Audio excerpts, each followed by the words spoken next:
Hello! I believe I'm live. Oh, that's what YouTube tells me. There is a lot of chat. Wow. Yes, Debbie, it looks like you were indeed first. Oh, and hello to everybody else. How are we doing? Deb, CQ, Deb. Hello, Jonathan. Hello, Renee. Hello, Kim. You've got rain. Please send it my way. It's far too hot.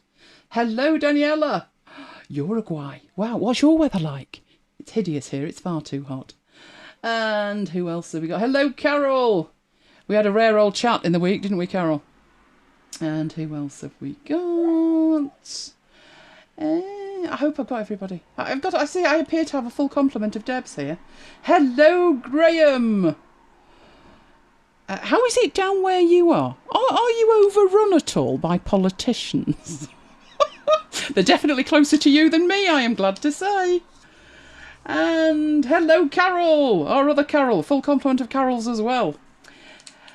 Yay! We are all in and we're all saying hello. Fantastic. Mike, not here. Lola's dragged him into the garden, bless him. So he needs to do the girl's bidding. Otherwise, she's not a happy dog. And we wouldn't want her to not be a happy dog, would we? So that's what he's up to. Right, hopefully you'll be able to see my presentation swiftly, but I'll have to check. Hello? Are you back in again? Hello? Oh, she's found chicken. Yes. You had to say hello to everybody? Or just squeak chicken? Oh, we've got some strange noises going on. Can you hear her? Let me know if you can hear her. Right, I need to push some buttons, get that going, and then you'll be able to see my presentation. And as soon as I click one thing, I need to click back at another and then go again. So, that didn't look like it dimmed much to me. Why are we there? Good grief, it's moved. I'm a million miles away from the slide I need to be on. What's happening? Towards the end of the prezzo, not the beginning. Right, fingers crossed that'll work. She's squeaked chicken. She's whimpered to herself and she's settled. Okay, I now do believe that you can see my presentation. So, I will move across the other way and we will get going. Right, all things being well, let's carry on. Yay! Okay, we've got the week at MacBites headquarters and what a week it's been. Then we have shiny new Vivaldi. You will notice this is not a tiny update, this is a big update. But be warned, I can only get half of the shiny new features working. But we can then move on to something new in Notion, which is sync blocks. Sync blocks, that's rather an unfortunate name if you think about it as a S-I-N-K. As long as you're happy squeaking that chicken, Lola, that's absolutely fine. Then we've got mock-ups of more than one kind. And then Mike is going to wow us with the calculate function. I can see I'm going to have to fight that chicken all night, aren't I? Do excuse Lola, she's excited. Then we're looking at shelf apps, and I have a shiny new one. I have a shiny new one I have never demonstrated before. If all goes well, and she stops squeaking that chicken, there could well be an unboxing. But fingers crossed for that. Fingers crossed. It's quite a technical achievement to get this working. I've had to move 300 gig of files off my hard drive to even get going tonight. So fingers crossed for that one. Now, we're broadcasting in 1080p. You may not be receiving it in 1080p unless you go down to the cog in the right-hand side, which is right next to the squeaky chicken. And while you're down there, if you give us a like, that would really be grand. It really does help with YouTube. So let me know what YouTube did to you. This week it's behaved with me. It only went down to 720, so that was good. So our week, what has been happening in our week? Well, it started as usual on Saturday with lots and lots of music shows and progressed with Marooned. But then at 8 o'clock everything changed, because you may remember last week on Friday. I think there's only one way to put it, isn't there, Mike? You sacked Wendy off. I sacked Wendy off, yes. He got the mail from Wendy that said, this is what I'm bringing, and it was like 20% of what he'd ordered. What I'm not bringing. Yes, so it was more a case of what she wasn't bringing. So he cancelled it all and had Asda come, and they brought everything. So that was good news. And we then went into Brooklyn's by request, where the theme was letters of the alphabet, and you didn't disappoint. I was wondering with that one whether there would be a shortage. You know the one we didn't play that we should have done towards the end? Let It Be. I had that on the list. But we got sidetracked with like U2 stuff. So that was me sorted. Which took us through to Sunday. Yes, you might well squeak that chicken, Lola. What happened on Sunday, girl? Oh, met somebody. Lola's on the left, and the one on the right does look like Maya, doesn't he? Mm. You can see the difference between the boys and the girls there. The boys a bit furrier and a different shaped head. But she was rather taken. That is Iggy. She was so taken, look at that tongue. She wanted to get to know Iggy a little bit better. So they went for it. Having achieved this, Iggy seemed keener than Lola, who by this stage looked absolutely petrified. They're just too cute. After that, on Sunday, I was doing a system demo on a Sunday. I know. This was for the course that I was on, and I was asked if I would do a demo. So I picked 3 bits, and I did that demo. I think 2 of them you've seen, but there's probably 1 of them that you haven't. So I might key that up for another week. This was when disaster struck, as far as I'm concerned. I got an email to tell me that Mailplane was going away. Stop selling licenses. And it's all because of Google. The way that Mailplane works, it's not like a mail application that drags the mail into its own interface. It puts a wrapper around the interface of Gmail. And the API that supports that is no longer going to support that. So they've been in negotiations with Google and have got absolutely nowhere. So unfortunately, it'll work as long as it works. And then when it stops working, it isn't going to work again. So that was me a bit peeved. So I didn't start the week in the best frame of mind. Seems Lola must have twigged this, that maybe Mummy had been in a better mood. So she decided, yes, exactly, Lola, to make a run for it. That is the gap between the fence between us and next door and our extension. Obviously, she did not have room to turn around.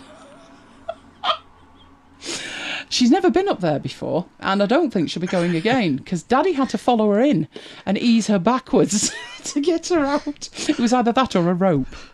Luckily, Sammy's are good at walking backwards. They excel at walking backwards. Yes. She's telling us all about it. Well, luckily we did extricate her before the grand event, which was, of course, WWDC, or to be more accurate, the MacBites Live on Monday. I had a heck of a night, because we always do bingo cards. We've done black, we've done white, but of course, needless to say, somebody got carried away. That would be me. And I thought, there may be new big iMacs, for my enjoyment.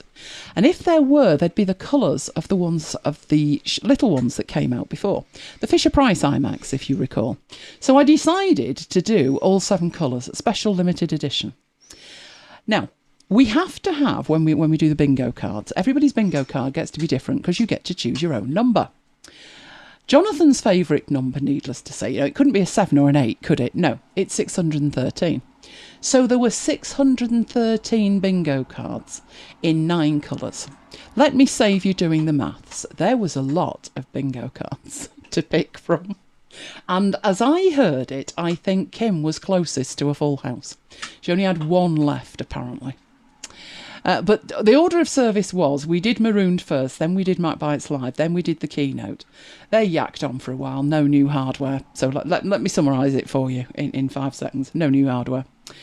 And then we went on to the post-keynote chat. Obviously, the biggest thing that was revealed was probably the fact that macOS, as we call it, the next one's always TabbyCAD, is actually going to be called Monterey. Or that's what Apple think. We, of course, had another idea. It's now the full macOS Monty.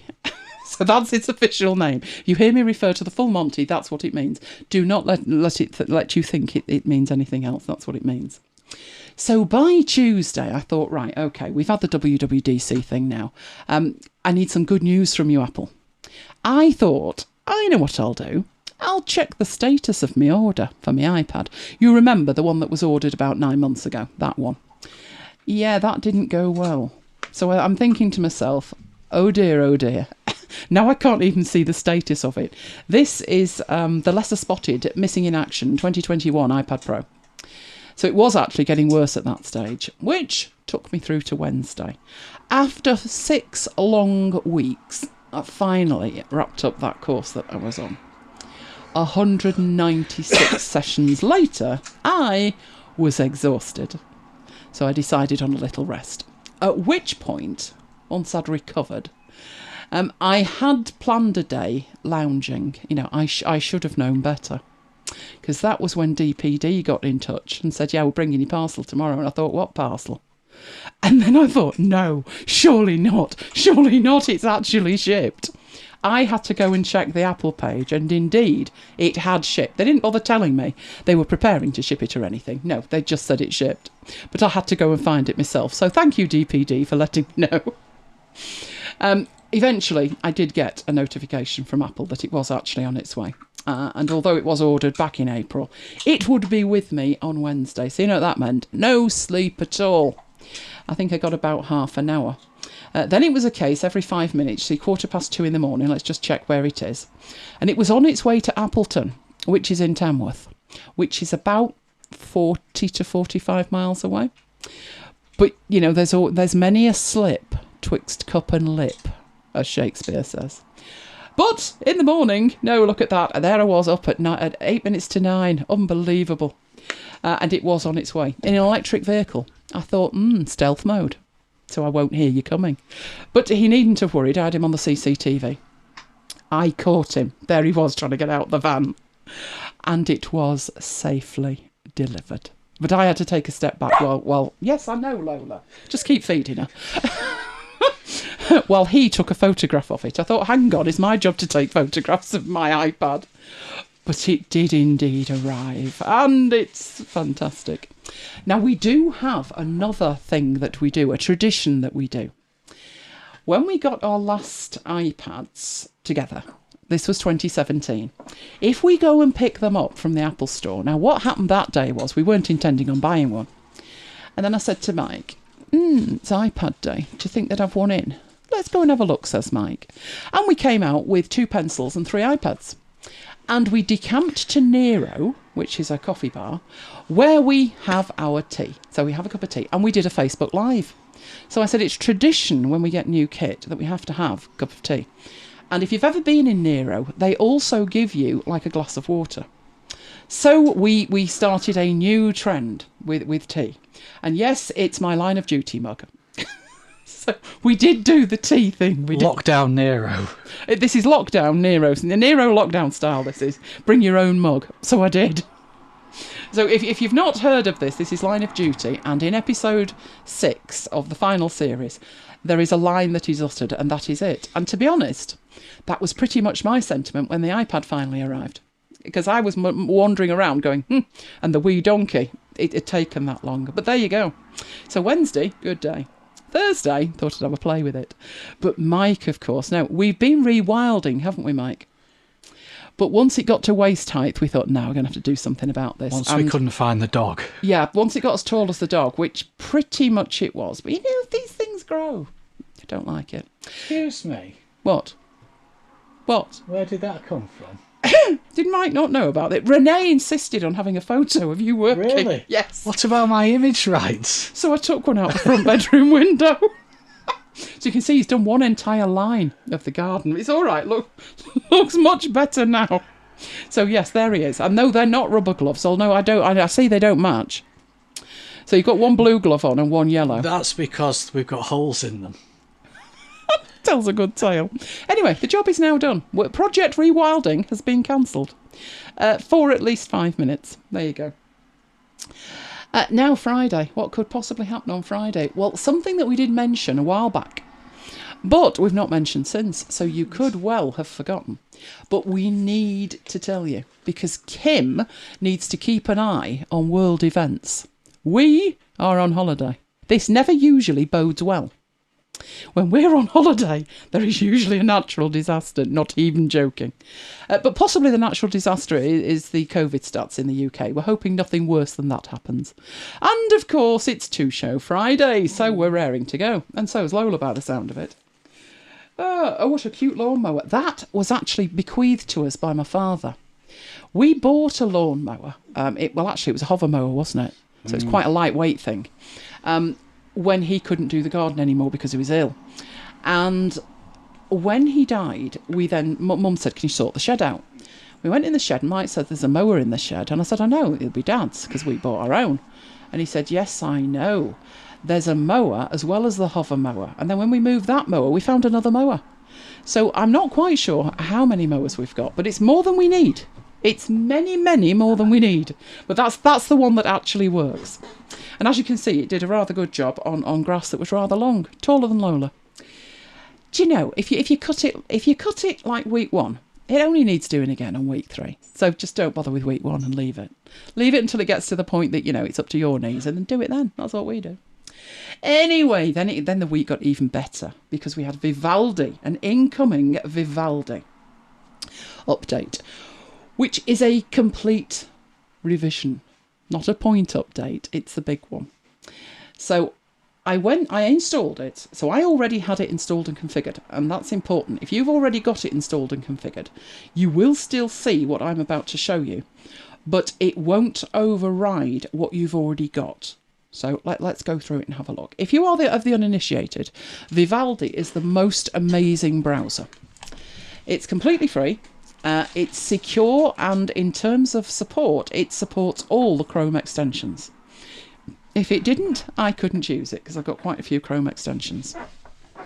So what you're seeing here is the onboarding that everybody will see. They've brought into play 3 kind of levels. So the first one is Essentials, and it doesn't have the panels, it doesn't configure the status bar, there's no fast forward and rewind or the mail and the calendar and the feeds. It's just a basic standard browser. And that's the one that's selected by default, as you can see. Then they've got this next one that has more stuff with it. So in this case, you do have the panels and the status bar and the fast forwards and stuff. And then there is what it's called fully loaded. Or, as we might say, the full Monty. That's a gag that's going to run and run. I did want that one, but on reflection, looking at it now, it will have done me no good at all. But I picked that one anyway. So what they're letting you do with these options is just configure quickly the basics. Instead of having to go in and do it all one by one, by hand, you just get to pick in a batch like that. But I went for the fully loaded, and then I'll probably get rid of some of it. But that's the one I went for. It also asked about importing from applications or files, which I thought was interesting because I already had it installed. So I didn't really expect to have to go through this kind of onboarding at this level. Not when I'd already done it. Definitely not. So that was the next thing that it showed me. And then it went on to trackers and ad blocking, which, obviously I want to block trackers and ads. So I left that alone. And again, I didn't expect to see this one either. And because I've already got a theme and it's a custom theme. But they are allowing you here to either choose your operating system theme, which would be light or dark. But then in here, you have a whole range of themes that you can choose. You can retrospectively choose these later if at this stage you don't know. But I left mine at, I think mine's called, it's got an orange accent on it. I think it's midnight something. So I definitely wanted it dark. Then you can choose the position of your tabs. Now you'll see that on mine, the left is already highlighted. So if you do already have this installed, it will default to how you've got yours configured. Obviously, the complete default is to have the tabs at the top. The reason that I moved mine to the left was at the time I installed it, I was only using it as a Vivaldi host. A Notion host, and I thought it would be good to have the pages open that I wanted and use the tabs for navigation. But when I had the tabs pinned, they all had the same icon at the top, and I couldn't actually read what they were, so you had to navigate just by the icon. But if I put them on the left, then I can see the title as well, and that works much better for me. So I had mine on the left. Don't know anybody who has them on the bottom, but I can see maybe some people put them on the right. But I have the panels on the right, so that's why the tabs aren't on the right. Makes some sense to me to have tabs for navigation on the left. Then it says, right, you know, obviously at this stage I've picked the full Monty version. So it says the first things to try are the notes, the web panels, and the tab tiling, which we've looked at all of those before, but I will show you them again. Just they're here, they're there, that's where they are. So that was it. That was me ready to go with it. So at that point, we can go and have a look at the new features. So I do have a page with all of this open here. Let's start with this one. There's a couple of questions. Okay, what we got question-wise? Daniela said, is it similar to Firefox? It is. It is. But it supports all of the Chrome extensions. But security-wise, it's probably tighter than Firefox. So security-wise, it's at least equal to Firefox. I don't know why it's saying I've got this open in another window. Unless I have actually got this open in another window, because I do actually have another window, which is this one. So let's bring that on and get it back over there and see if I do have it open in there. No, I don't. I don't have it open in another window. It's lying to me. So let's see if we can refresh that and see if that does any good. Although I'm not having much luck with this full stop, to be honest. I'm doing a refresh and it's not, but I'll talk about that anyway. So yes, it's a very, very secure browser. So what we're looking at here is one of the new features, which in the tools up here, we have Mail and we have Calendar. So I guess one thing that I could actually do is close that down completely and then try going back to tools and going to Mail and opening it up. No, it doesn't like it. I do not have this open anywhere else. You are lying to me. I've got two windows open and it's only open in one of them. It is. But it doesn't matter anyway because you're not going to see it. The problem that with Mail is it doesn't support Gmail or anything Google without you fiddling with it. And by fiddling with it, I mean that you would need to change the security. So what that would look like is this. This is what happened when I tried to use it. I tried to sign into my account and it was automatically blocked by Google, which is why there's no Mail in there for you to see. I thought, right, okay, I'll override it. But then when I went in and checked the activity, as you can see at the top, it says critical security alert, which means the only way to get round that and have your Mail, if it's hosted on Google, inside Vivaldi, is to lower the security at the account level, which was something that I wasn't actually prepared to do. So that's why I can't show you the actual Mail, but I can show you where the feature is. And if you're prepared to either lower the security or use a different kind of account, then you would be able to use your Mail in there. So do we have any questions about that before I move on? No, Deborah Benstead said I didn't get that when I installed for the import. Oh, I did, and I already had it installed, so I don't know why I would see that if other people aren't seeing that. Right, okay. So, Mail is one option, and the other is Calendar. So from the tools, we have Calendar as well. Now, Calendar you can actually see, because you do get the option here for adding a local calendar. Now, it could well be that what Vivaldi want to do is, in the end, provide an alternative to Gmail and the Google Calendar system, in which case you can then have them in here, etc. Now, I can't open my Google Calendar, and the last thing I need is another calendar. So I can't see me using this, but it's a nice thing that they've added. And if you do use another provider, or you are prepared to change your security, or Vivaldi come to their senses and talk to Google and try and make it work with the more secure API, then there's two features there that you would be able to use straight away. One of the other new features, so let me know if you've got any questions about that. Deborah says she didn't have to lower the security. Maybe your security is already lower than mine is to start with. I don't know. Maybe that's been configured before. I did check it all out and I went and researched, and people were saying, you know, one day it works and the next day it doesn't. And it's Google that's making changes, and Google are making changes at the moment. Hence, MailPlane's not going to be able to work. Deborah says maybe I need to check that my security settings are high enough. Anyway, it's working great for Deborah, fine. It can potentially work. Does it sync with Apple Calendar? Again, you've got problems with security there because you'll have two-factor turned on. Because if you buy applications, surely then two-factor will be turned on. But do feel free to try it and let me know. Good evening to you, Peter. So those were two features, the mail and the calendar. But I can't really show you much more than that because it doesn't particularly work for me. But one of the new features, which is pretty cool, is I'm going to go to my blog. And this is a completely new feature entirely. In my blog, I have an RSS feed automatically. So whenever I post a new post down here, it's on WordPress, it automatically generates an entry in an RSS feed. And if you know where the RSS feed is and you copy it and you paste it into an RSS feed reader, then you would be able to read it. But what Vivaldi has done is make all of that a whole lot easier. So as soon as you go to a site that has an RSS feed, now my RSS feed is there, so you could click it there and it would show you the feed. And what it's doing is it's styling it the way that Vivaldi is styling it, and you get the opportunities to subscribe from there. But some sites don't provide that icon up there. But never fear, Vivaldi has another one up there.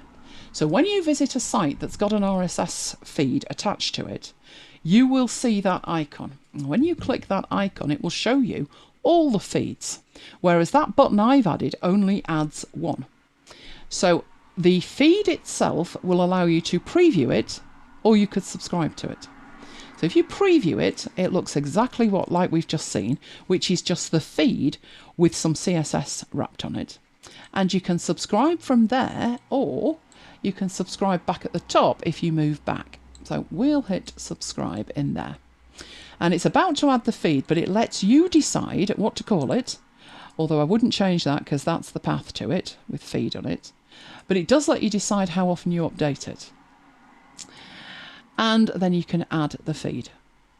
So you've now got that inside Vivaldi itself. But way more important than that, because like I've said, most people who have a blog, they do want you to subscribe if you use RSS. So they will provide a link to do it. But there are other services where it's not that simple. And Mike and I spent longer than we should have done trying to work out how to create a feed for YouTube. So what I mean is, if we go to my homepage on YouTube, which should be back one, right, where it's saying that we're live at the moment, and it's got all of the stuff in there, all right? At the top, you have videos, and that will show you all the videos that have been published. So there's all the videos. What we actually want is an RSS feed from that, and there's nowhere that it tells you what the syntax is to get it right. We tried all sorts, and it was misbehaving. But I noticed that this popped up in Vivaldi, and you get the RSS feed. You also get the opportunity to preview it and subscribe to it. When you preview it, it gives you, if it takes a little time like that one did, you'll see a raw XML file. But as soon as the CSS loads in, what you've got there is all of the videos that I've put up on YouTube, and you can actually subscribe to that as an RSS feed, which is rather cool.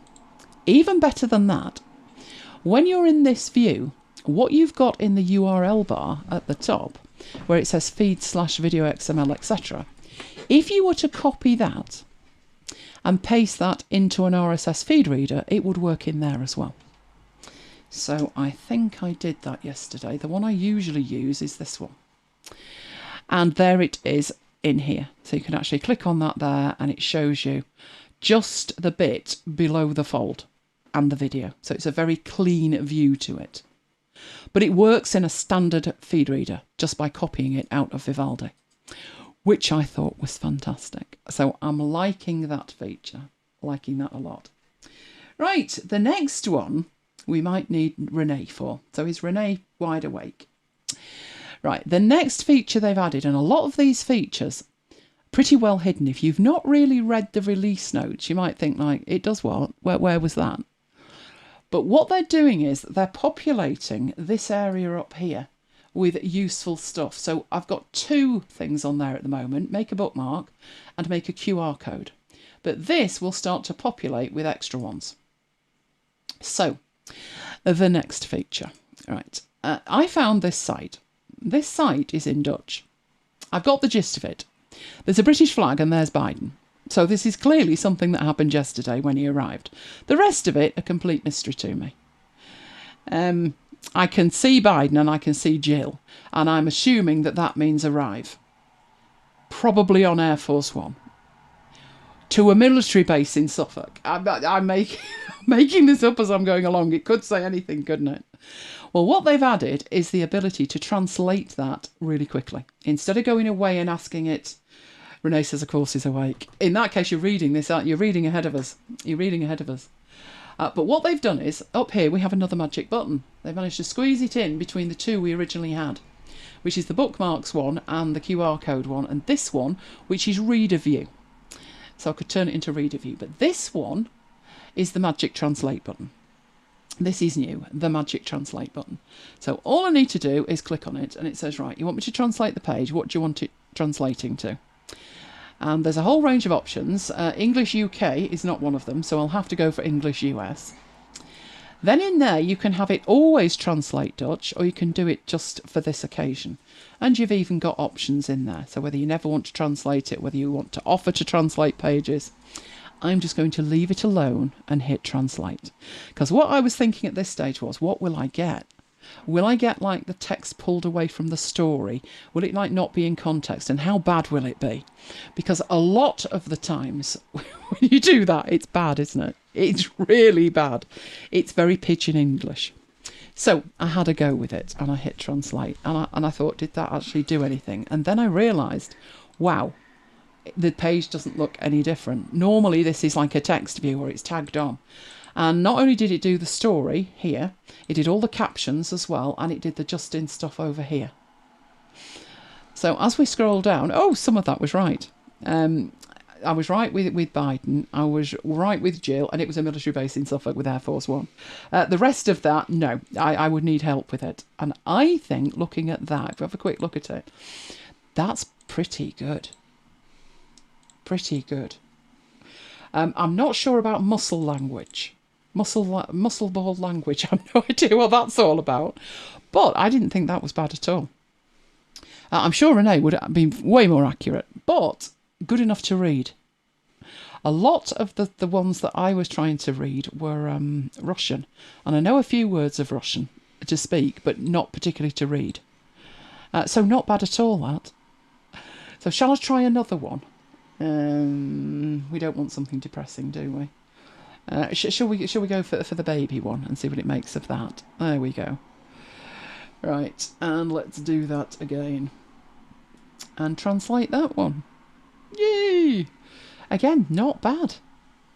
I don't feel that is bad English. It's pretty good English, that. I might need to change an odd word, but I think that's pretty decent. Right, let's carry on and have a look at that. Oh, now let's not get into politics, or the politics of the child's name.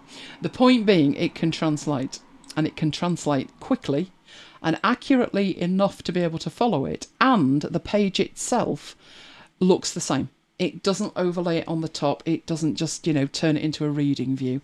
Reading view, if you then wanted to read it, would be like that. And then, of course, it turns it back. Well, it turns the top bit back, but not the bottom bit, which is crazy. But there you go. I agree, Kim. I think it's a good enough translation that even if it needed a couple of words help, is good enough to use. Then I need to reapply it, don't I? I've seen worse at work. I've seen some shocking stuff, but that's not bad at all. I think you can understand that. Like I say, the odd word you might want to change yourself, but you will never replace like a true translator, somebody who speaks both languages. But that is good enough to get the gist of. And then if you do need it more accurate than that still, then you're obviously going to need a translator. But I thought that was a huge improvement. And because it's not an extra add-in, it's actually inside Vivaldi, I don't have to think, oh, did I install that thing to be able to read it in here? Did I do this? Did I do that? It's just there. It isn't there on a page that is actually English. So if we go back into here, it just disappears because it knows it's English already. You do keep the reader view, and reader view is really nice. Although in this case, it's not doing a good job because the rest, what you would want to see, which is the blog items, doesn't come through in reader view. But come on, back we come. If you go get one, so where's the Deaf and Think one, which got loads and loads of links in it. Right, so there's a whole lot of text in there. Got a lovely comment this week as well. Right, so all of that is in there, and I can turn on, in fact, reader view's not an option. Why is reader view not an option? Where's reader view gone? Is it still there on a shortcut key? No, it's not. I have to work out why reader view isn't there. That will be something on my blog that is telling the browser, or the browser is misinterpreting that could have a reader view applied to it. But it should work, only it's not at the moment. I wonder if it would work on a page. Would it work on a standard page? Because that's a post. It would. It'll work on a page. So it'll work on a page. It's not working on a post on my blog at the moment. So I'll have to have a look at what I can change to make that work. We had a long discussion about this a good few years ago. Somebody wanted to capture some of the stuff off my blog. So they wanted to get like a post. Let's go for that one again because there's lots of text in. They wanted to capture that in Instapaper. And it wasn't coming through correctly, and it was an Instapaper issue. So everything was tagged up correct at my end. They needed to make a change, and they did, and then you can capture it, and it captures it in like plain text. At the moment, it's not doing that with Vivaldi, so I will need to have a look at what's going on with that. But there are the new features. So which is favourite? Renee, who should know these things, says it looks pretty accurate. And it's funny to see Dutch pages in my demo. I picked that deliberately, Renee. Now on yours, you'd be loading in that page and well, actually, no, you wouldn't see translate if it knows that you're reading Dutch. But if you went to an English page, it could do because you set the language that you're using. So yours would be the other way around. But I thought it's got to be Dutch because that way you can say that's shocking. That's not what it's saying at all. Or that's pretty accurate. And that's what we wanted to hear. So it's pretty accurate. Does it have dark mode? Well, I've got it set to dark mode around the edges, but there is a night mode, I believe, which I never use. But there is a night mode in there. The preferences go on forever and ever, amen. They really do. If I show you the preferences, these are all your preferences. And they go on and on. And here's all your themes. And whether it's nighttime or whatever. And they go on and on and on. I have not found anything that I want to do in terms of customising this that it's not worked with. Not one thing. And some of mine have been really weird. You know, I want a shortcut to do X and Y and Z. Most of the things that I do are to do with shortcuts. So, for instance, I have my tabs on the left, but I don't always want to see them. So I have a shortcut key that turns them off. And I can just toggle them back on and off when I want. I also have the option to toggle off this over here, which is good grief, we're halfway through episode 1. That was a long time ago.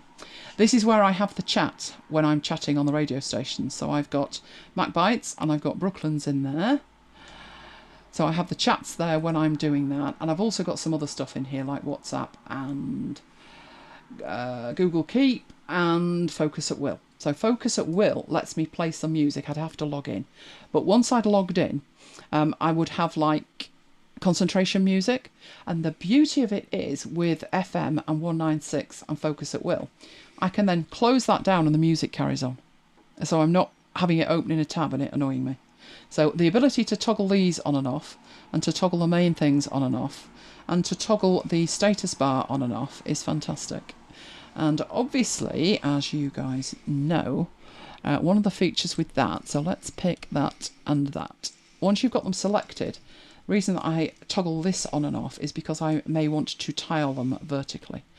And I love having stuff tile vertically. I love being able to see two things in a window. One of the things that I did on that Sunday demonstration was I showed them Vivaldi and then I showed them a use case for having two tabs open. That was an amazing use case and they absolutely loved it. So Vivaldi is where it's at as far as I'm concerned in terms of being a browser, definitely. And it can do other things in here, so let's untile those. It can take screen caps, so you can capture a page. You can either go for the full page or just a selection. Then you can choose what you do with it, save it as a PNG or a JPEG, copy it to the clipboard, or you can even create a new note with it. If you're wondering what on earth a new note is, let's do create a note. And let's hit capture, and we'll grab this and say that we translated that. And once I've got it right, I can click that and it opens it up in a new note within Vivaldi. They will synchronise with your Vivaldi account, but the reason that I don't particularly make notes inside Vivaldi is that's what I've got Google Keep for. That would enable me to read those notes on a mobile device or anywhere else. So I just have that open in the sidebar, but Vivaldi does have its own notes and it integrates with all of the other features down there. Hello Ignacio, got times mixed up. It'll all be available on replay. Okay, right, so that was the new features, and they're my favourite features in there. So I think my favourite's going to be long term, the translate, because I found that accurate enough I could follow along with the story. So we got any questions about that? Let's have a look. Renee's going to check his own website. Oh, excellent. Daniela asked earlier, I don't know if you answered it, whether it has its own mail account. No, mail account. It had its own calendar account, but it did not offer me a mail account. But it may well do. I was so busy trying to get it working with mine, and then it didn't work. I was getting peeved with it. I'll need to try it. I think they want to take you away. I don't know why this is saying it's opening another window, because it's not. It's definitely not opening another window. But it's not doing a thing in here, is it, in terms of letting me do that? It could well be that you can add an account, their own account. I don't know. I'll be honest with you, I don't know. I spent far too long trying to make it work with mine, and I had that opportunity of either you make it less secure or you live without it, and I took the option to live without it.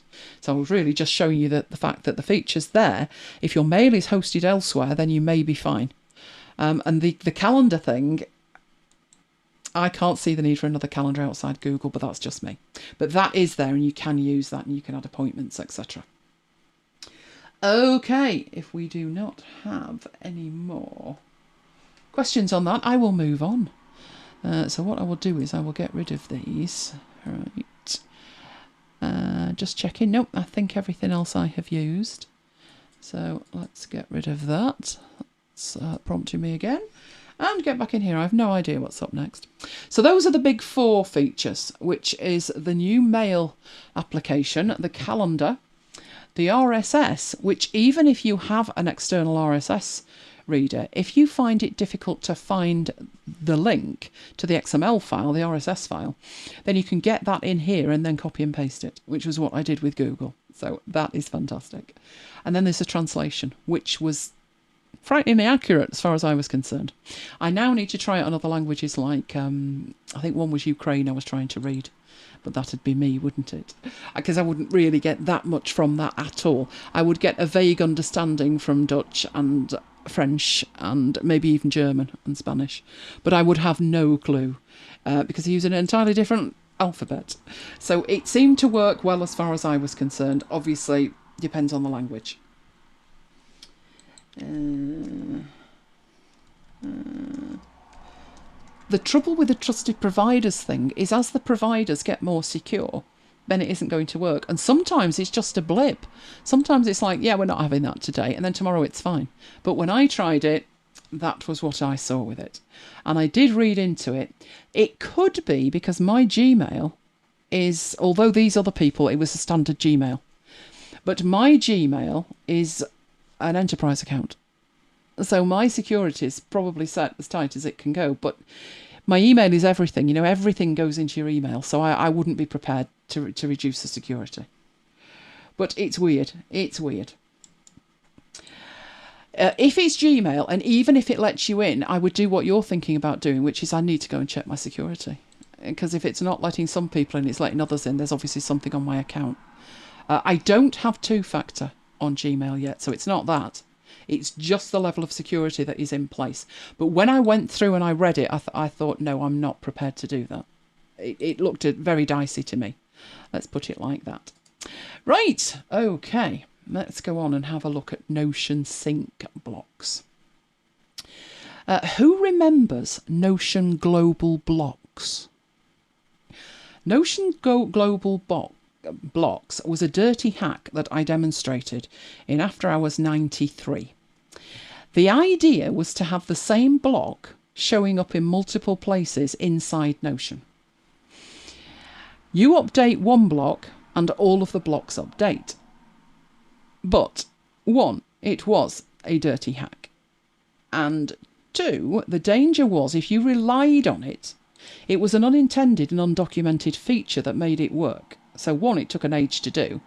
But when you came to actually do it, it could break tomorrow. It was a feature that could go away tomorrow. It was also so fiddly to do. You had to copy the URL and then take part of it away and then paste the remaining bit as a block. It was a nightmare to do. The biggest concern for me was that it would be gone tomorrow, that they would discover it was a backdoor and they would just kill it. Okay. Ooh, Ignacio is using Vivaldi alongside Firefox and liking Vivaldi so much you uninstall Brave. Whoa, I have all of them installed, but I was using Firefox and then I switched about a month ago and thought, no, Notion's just got, Vivaldi's just got everything that I need. So I'm just going to go with that one and be done. So Firefox is still there. They had a nice update we looked at last week, but ultimately I'm just using the one now. So sync blocks are the official replacement for global blocks. So if you've got any dirty hacks in place, which was the one where you copied and pasted and took bits out, if you've got those, they can go, because we have this new feature called sync blocks. Now the only caveat on it is at the moment it's in beta, so they've not officially said woohoo sync blocks, but it is there and it isn't a dirty hack. It's available in the interface. So let's go and have a look at it.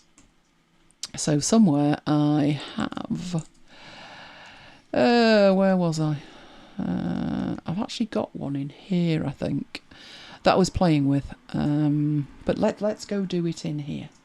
So let's make that full screen and let's get rid of all of this and all of that. And we'll even make it smaller so we can see it.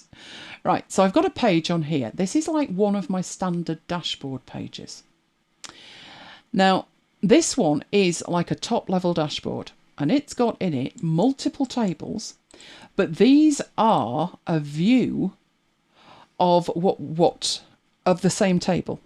So for instance, if you look here, it says shows, this says shows, this says shows. These are views of the same table. This one is slightly different. This is the news shows. No, that one isn't. It's this one, the schedules there. You can see somebody's got to do them for tomorrow. I need to get on with that. But if I wanted another page where I just looked at all of the shows, I have a link to it. But when I get through to that page, it's a bit of a mess. So I'm going to make a completely new one. And the problem that I've got is when I make a new page, I've already got all of this navigation over here, which is perfect. But if I make a new page and I put on it like all of the news shows, I'm not going to have this without copying it. And then the problem is, if I change this, if I add things to it, they're not in sync. So that's the problem.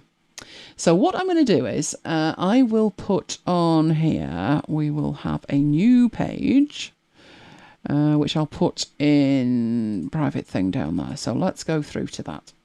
First thing I'm going to do is show you what these things are, these sync blocks, and exactly how they work. Okay. So, sync block demo. Right, I'm going to keep it really simple. Can't get much more simple than this. But if I had here text block 1, and then I went down, and I made text block 2, only in this case, I want it to be the same as text block 1, so I put another one in. If I make a change to this one, it doesn't update the other one. Obviously not, because they're totally independent text blocks. This is what we have the ability to do now. You put your normal slash in where you can choose from an element in Notion, and you put in synced block, or sync as I've got there. And there is an option for a synced block. So I will click on that. Now, when you click away, looks like there's nothing there. Personally, I think that's ridiculous. In my opinion, they could do with leaving that with a red border if there's nothing in it, because otherwise I don't know it's there. But if I hover over it, then I can see the red border. So I'm going to do exactly the same. Text block 1. Now, underneath that, I need another copy of that. Now, in reality, this would be on another page, obviously. But what I'm going to do here, just so you can see it, is show you how to get a copy of this one and keep it in sync. So it says copy and sync. So I'm going to hit copy and sync and then just go somewhere else. And like I say, this could be on another page, and just paste it in. Now, there's no indication that they're any different from the top 2 blocks, apart from when I'm in either of them and I change it, it changes both of them. So you can see it's now text block 2 or 3 or 4 or 5, and they both keep up to date. And it wouldn't matter if they were in different pages. It could work in different pages. So to see the different pages thing, let's add ourselves another blank page, and we'll have this as page 2. Now, at the moment, I've got open here just this page. But if I go back here and I look at this sync block page and I open that in another page. So I've got this one down here. This is our sync. So in essence, that is page 1.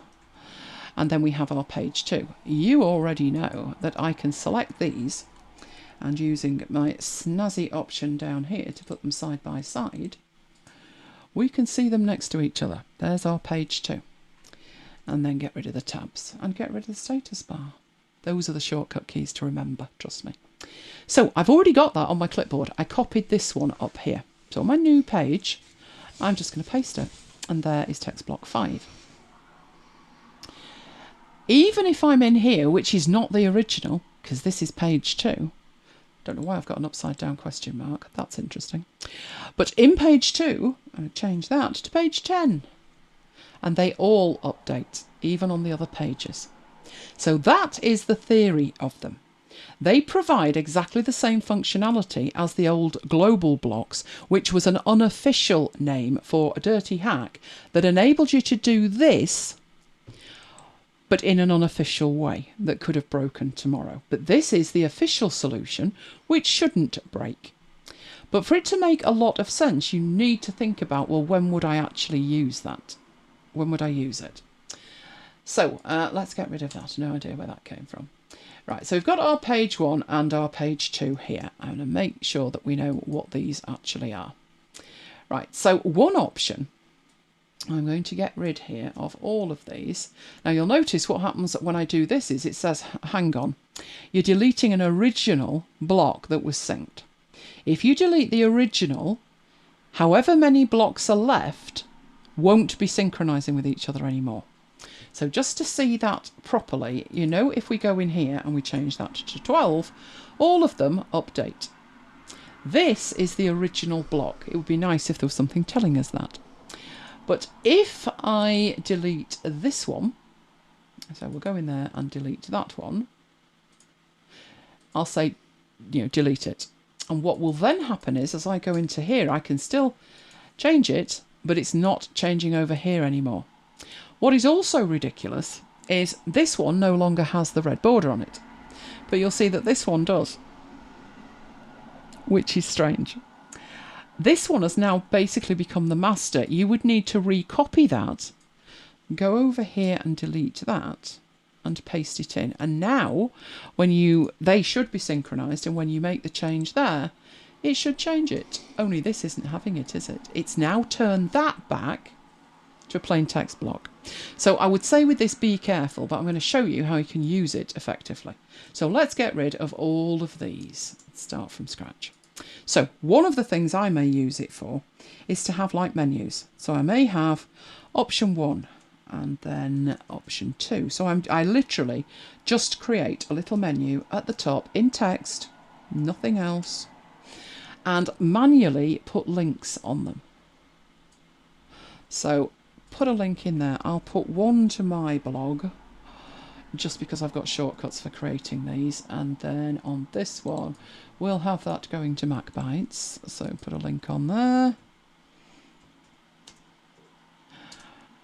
And we'll leave option 3 because I haven't got a URL for it. But we've got this block here. Now, we've already got the block. So you've got a couple of options. You can turn that into, that's turning it into up here, a synced block from there. So back we go to there. You could turn that into a synced block. The other way to do it is create a block and then drag and drop it inside it. But that's the fastest way. So I've got my navigation up there. Now when I click in it, I've got copy and sync. So I go to page 2 where I'd like the menu at the top, and it puts the menu at the top for me. So let's say I want option 3 to be MacBites FM. And this is retrospectively. I could have this navigation line that I've created on 10 or 20 pages. It makes no difference. It's going to update them all. So in here, if I were to put, I'll put MacBites, but I'm going to backspace some of that out and just put FM. So now I've got my 3 options, but my options have updated over here as well. And you can see it's saying MacBites FM.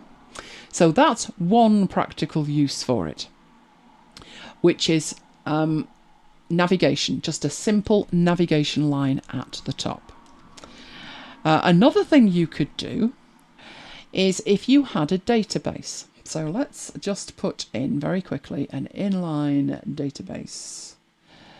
Now I've got 2 L's in there. Inline. Do you know it's easier to probably put data or table? There we go. So let's say this happens to be tasks. Only let's say this is the master task table. There we go. Can't see my keyboard, that's why I'm making that many mistakes. Right, so in here I put my tasks.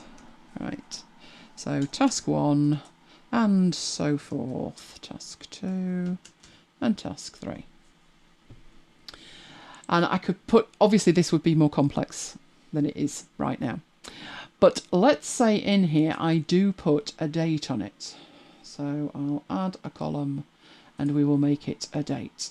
And I will put in there, if it's due today or tomorrow, say. So let's just put some dates on these.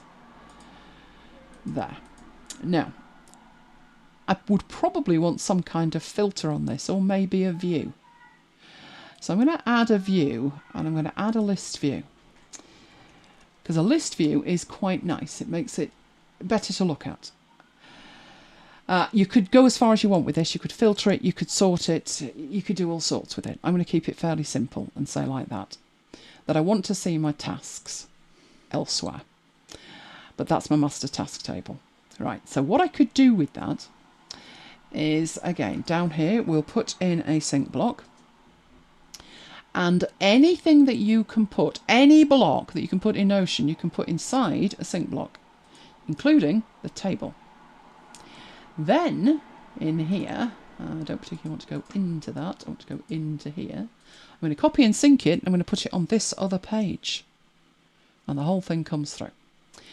So, if I were to make any changes in here, it would reflect backwards and forwards.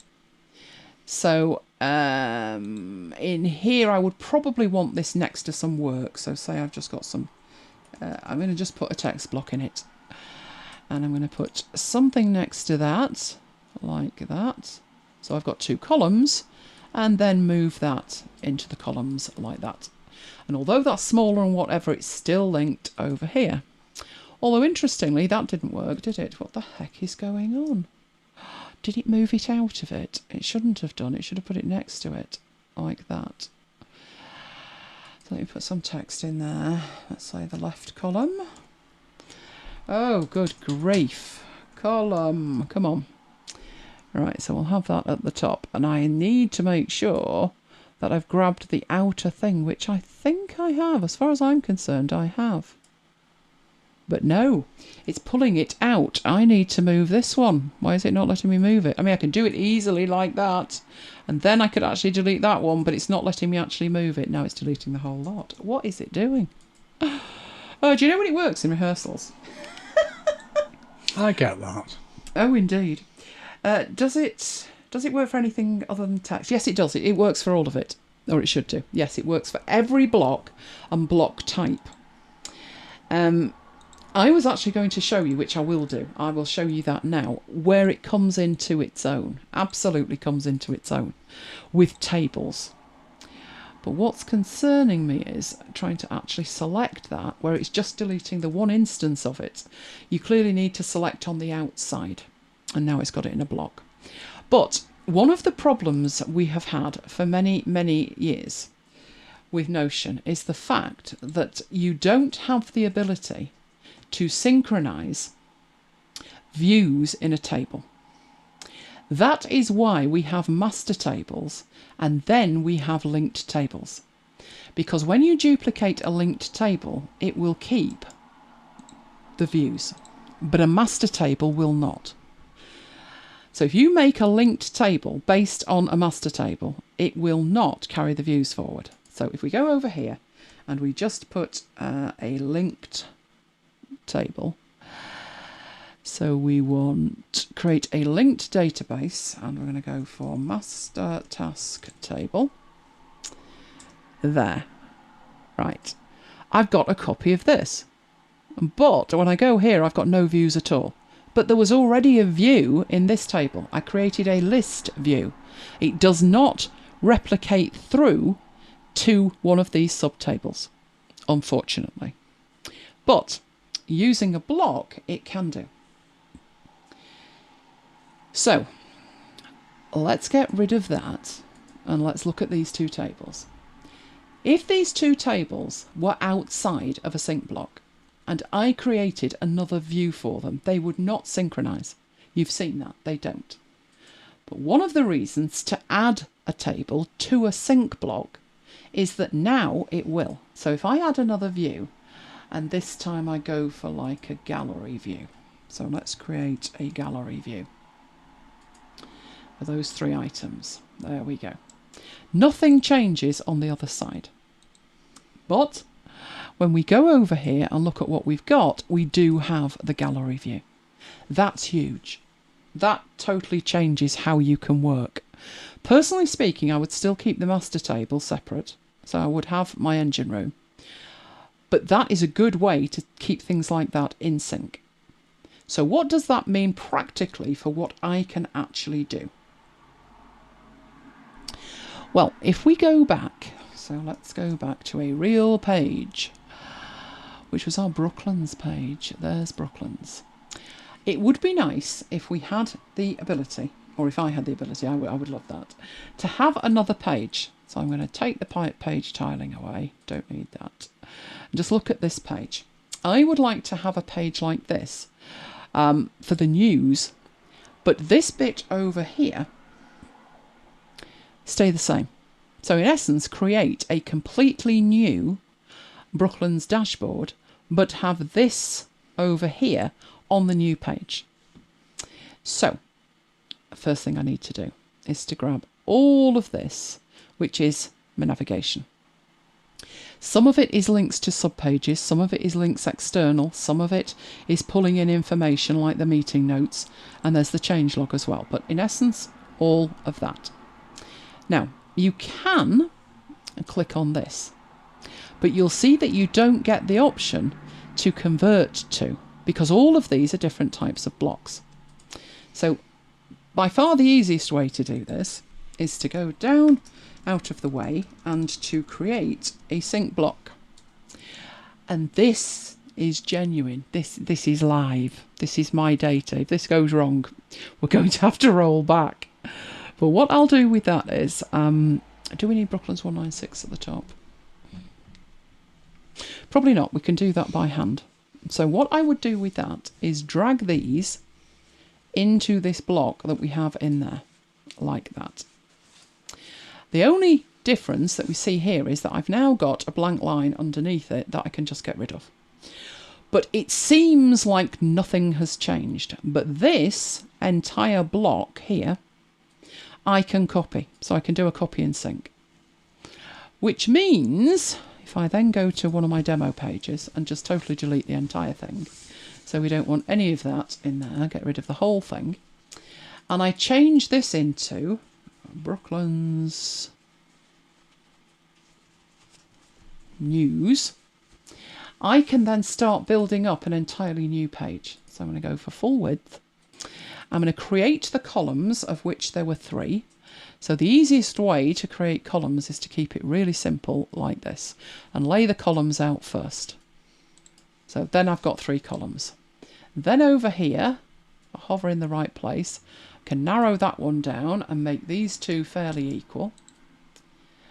And the only thing I'm really concerned about at the moment is the news in the middle. So in there, I want the Brooklands news shows. So I would put in a linked table, and what I want to link it to is Brooklands news, which I do believe is in the shows table. It'll be Brooklands shows. Brooklands shows. And that will just pull everything in. Everything will be in there. What I'll then do is add a view that is a list view. And it also needs a filter. So I've got all the stuff in there, but I need to filter it. And what I want to filter it for is where the name contains news. There'll be extra in it, but it filters it for the Brooklands news. And then I would want to put a sort on it. And this one I would want either the date or the name. It doesn't really matter, but we would want to go descending because we want the ones... It'll get there, there we go, up to the end of June. Right, so I've got my shows in there, and then this, Brooklands News shows, I would probably format as a 2 or a 3. That one looks about right, and then make it blue. Which takes us to over here. And this said Brooklands 196, I think. And I think it might have been all uppercase, but never mind, it'll do. And we'll change that to blue, and we'll change that to a heading 3. And then underneath it, I already had copied from that other page the navigation. And it then pastes that navigation in, which is just fabulous. And the thing is, if I make a change to this, it will make a change to the other. So if I added an extra option at the bottom of that, when we go back to the actual Brooklands page, which is this one, that extra option will be there at the bottom there. An extra option. And obviously if I take that away because I don't need it, it will disappear from the other page. Let's go back to the other page, and it's disappeared. So there's a really practical use for that. Really practical. The only thing that bugged me about it was when I hover over it, I get this red border, which if I'm using this for navigation is like, I don't really need to see that. So I'd like to turn that off. And the way you turn that off is when you've finished with a page, you can lock it. Then you don't get anything over here that you can move. You can't inadvertently move this stuff, but you can, you know, go into these shows in here and see everything and work with it. You've got all of the items in there. Doesn't stop you working with it. It just stops this dashboard page from being inadvertently edited, which has happened, hasn't it, Mike? Every now and then. Mike I'm saying nothing. Yeah, don't say a thing. Oh. Anyway, that is a really practical use. So I've implemented that for real in there, which means when I go to the Brooklands page, I think I would probably with that lock the thing. So it's once you've locked it, you don't have to go back over here to unlock it. You then get this locked icon here, and if you want to unlock it, you can, and to make it faster to relock it, so now I'm hovering and I've got the red border, you can just hit the relock button and you don't have to go back to the 3-button navigation over there. But that is where I think that will really excel. The simple shared navigation at the top, the master task view that you've got, so if you want to see today's tasks in multiple places, that's a practical use for it. If you've got something like your guiding principles or your mission statement that you want on multiple pages, and then when you update that mission statement, you know, as companies do, it reflects all the way through and you don't need to remember where they are or have them out of sync with each other. That, you know, I forgot to update one and now it doesn't match. And the table view, where prior to this option, any view that you put on a table only lived in that instance of the table and could not be transferred. You would have to duplicate the table to get another copy of that view somewhere else. But you certainly couldn't keep two tables with their views synchronized. You would have to do that manually. But if you put the table in a sync block, that will do it for you. So I think this fundamentally changes how you think about designing dashboards now.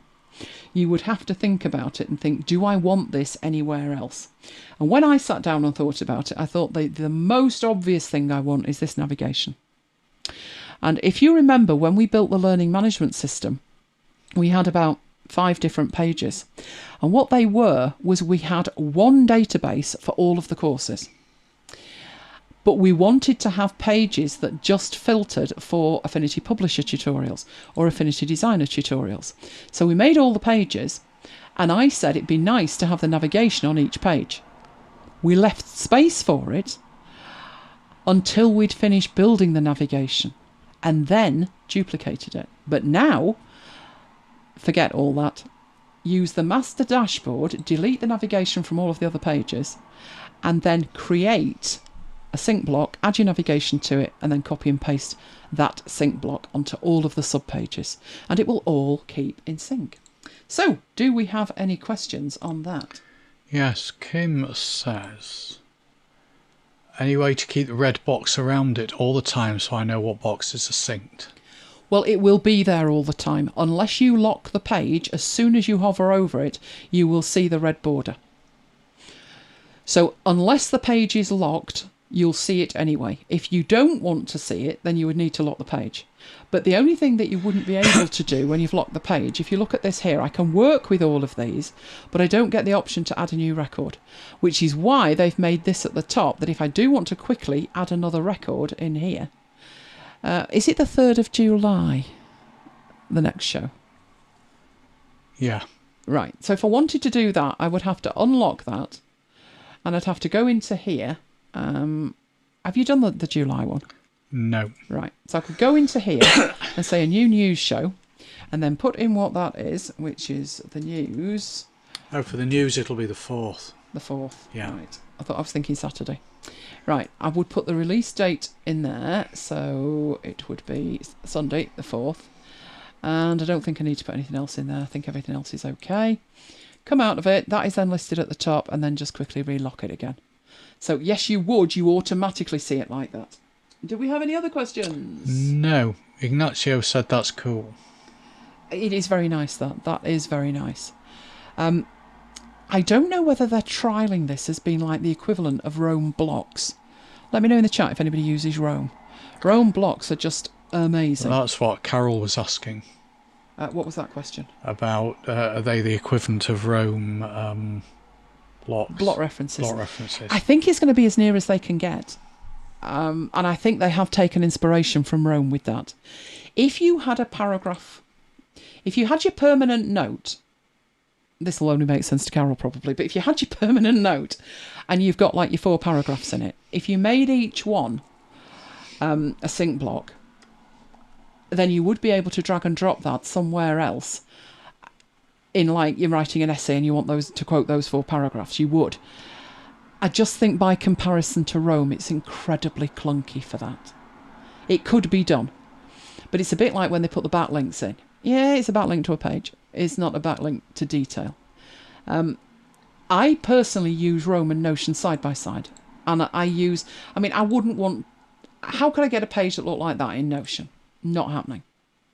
In Roam, just not happening. I could have a Kanban, I could have all of the shows as separate pages, I could throw the stories in the week, but it's not visual enough. And although you can multiplayer it, Mike wouldn't know where to start. So Notion is where this kind of stuff belongs. But if I'm writing something up, like... the next thing I'll probably write is all about the iPad, or the good, the bad and the ugly of the new iPad. I wouldn't do that in Notion, because I'm going to want to refer to that down the line in the book for a start. So I know that that's something I'm going to use multiple times, so that belongs in Rome as far as I'm concerned. But if you weren't writing a lot, if you only had like, you know, the odd thing you were doing, and you would like the block reference, then I think that's as near as you'll get. So well spotted, Carol. Right. Let's have a look. Ignacio, right, what we did was we did Notion 2020 last year. And we started in January, and I think it went on for maybe 3 months. And then this year, in January, we started Notion 2021. And again, I don't think we finished that till April. I think it was nearly May. Because we took a side trip, didn't we, into making an LMS. You will find them as the last item. You will find them as the last item in every show from January till the end of the year. So go and have a look. We started, I think, with the basics, and then we did a build. And then we ended up taking this 3-week detour to do an LMS system. Okay, do we have any other questions on that? No more questions. Okay. Let us know, Daniela, in what way it doesn't suit your line of work. Because maybe it would. What I do with it is very specific, but it's very flexible because it's like a box of Lego bricks. All you're doing is making it suit what you want. So in this circumstance, Brooklands 196 is a radio station, and we need it to track shows and stuff like that. But in other circumstances, you could track your blog in it or a million other things. So pretty much Notion can do whatever you want it to do. As can Rome. They just do it in 2 different ways. So this is the nearest that you're going to get if you want that backlink thing, the proper block reference thing. But let me know. Okay. Let's move on. What have I got next? Oh, I've got mock-ups next.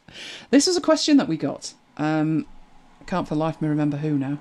Ooh, who asked about mock-ups? D. Was it D? It was D. It was D. Right. This was because we had a picture. And it was the book, which is MacBites the iBook, and it was done years and years ago. I do actually have an idea where that was, but I decided I was going to go and get a new one. So I thought I would show you how it would work. So this is this week's part of our project to complete said book at some point in my lifetime. So let's get a Finder window, and let's go find the data that I had for this. Which was, I'm starting with the book. Okay. So I will show you where this came from. So we'll bring this back and we'll get a new tab. And I got this from Elements at Envato. So this is a subscription service. I think it's about £14.50, something like that a month, which sounds expensive, but what you get for it is amazing. So there's photographs, there's video, there's audio. There's all kinds of stuff, presentation templates, you name it, they've got it. So what I was looking for was a book mock-up. And there were lots of them. There's photos of them and there's graphic templates. So it's the graphic templates that I was interested in. So I went in to have a look at all of these, and I ended up picking one that was yellow, which I do believe is this one here. And I picked this one because it gave us so many different options to work with. Now, this may be available to purchase individually, but if it is, it'll probably be quite expensive. So let's have a look. That would be Graphics River. Is it Graphic River? Graphic River. Let's have a look. There we go, it's that one. graphicriver.net. So if I did the same thing in here and searched for book mock-up, maybe that one will come up, but obviously a lot of others will come up as well. And the difference here is these are charged individually. So if you just want to try and buy one just on its own, that's all you want, one book mock-up, then you could buy it from here. There it is, it's $8. So that's cheaper than a month subscription if you only want the one. But if you then want 2 or 3 others, then it becomes much cheaper to take the subscription. But that is the one that I picked to work with. So let's move that over there and show you what we've actually got in there. This is the file that I downloaded, and I unzipped it, and this was what I got, which is I got 7 completely separate mock-ups, and I got this help file, and that's giving you all the information you need to know on how to make it work. The only problem with it is it's Photoshop. So 1, it's a Photoshop file, and 2, the help is all to do with Photoshop. The textures underneath are textures to put behind the book. So it gives you a wooden one for the surface and a brick for the back wall. So you've got some textures to play with too. Then you have these Photoshop files, which you have one that's probably, that one will probably get most use. But you've got the same book in various positions. So obviously that's showing you the front, whereas that's showing you the back. So you are going to need here at least 3, 4, 5 different assets to work with it. So that one, it's not the front cover and the back cover, it's actually the detail of the book that it's showing you. So once you've got your pages sorted out, you can use these mock-ups to actually include part of the book. So there's 2 of those that show the inside, and then the other ones all show the outside. Okay, so that's what we're working with. Right, shall we start with the first one? That'd be a good place to start. Now, if I open this up straight away, I happen to have Photoshop installed and it will open it in Photoshop. But most people detest Photoshop almost as much as they detest Adobe, and just marginally less than they don't like paying for it. So we all use Affinity, don't we? And that's fine. Affinity can open these things. So in this case, instead of double clicking it, I'm going to do an open with, because that's the default, and I'm going to go for photo, and it will open up in photo. Now, I did do a deep dive on what you were supposed to do with this to make it work. The key thing is when you're in here, in your general preferences, so you have a whole range of preferences. In the general preferences, before you open the file, you need to make sure that that is ticked, which is import Photoshop Smart Objects where that is possible. By default, that is not ticked, which could lead you to think it can't do it, but it can. The default's just not to. I will never understand that as long as I live. So before you get as far as I've done, which is open the file, make sure that the tick is in that box. General, 3rd option. Just make sure that's ticked. What that will give you is, as you go into here, you will be able to see the objects. So this one is the image. So it's got the front cover, the side cover, the back cover. We're not seeing those at the moment because they've been turned off. There's the front cover, the side cover, and the back cover. And they're just there, right? They are not smartly added to the layout. That's what these are down here.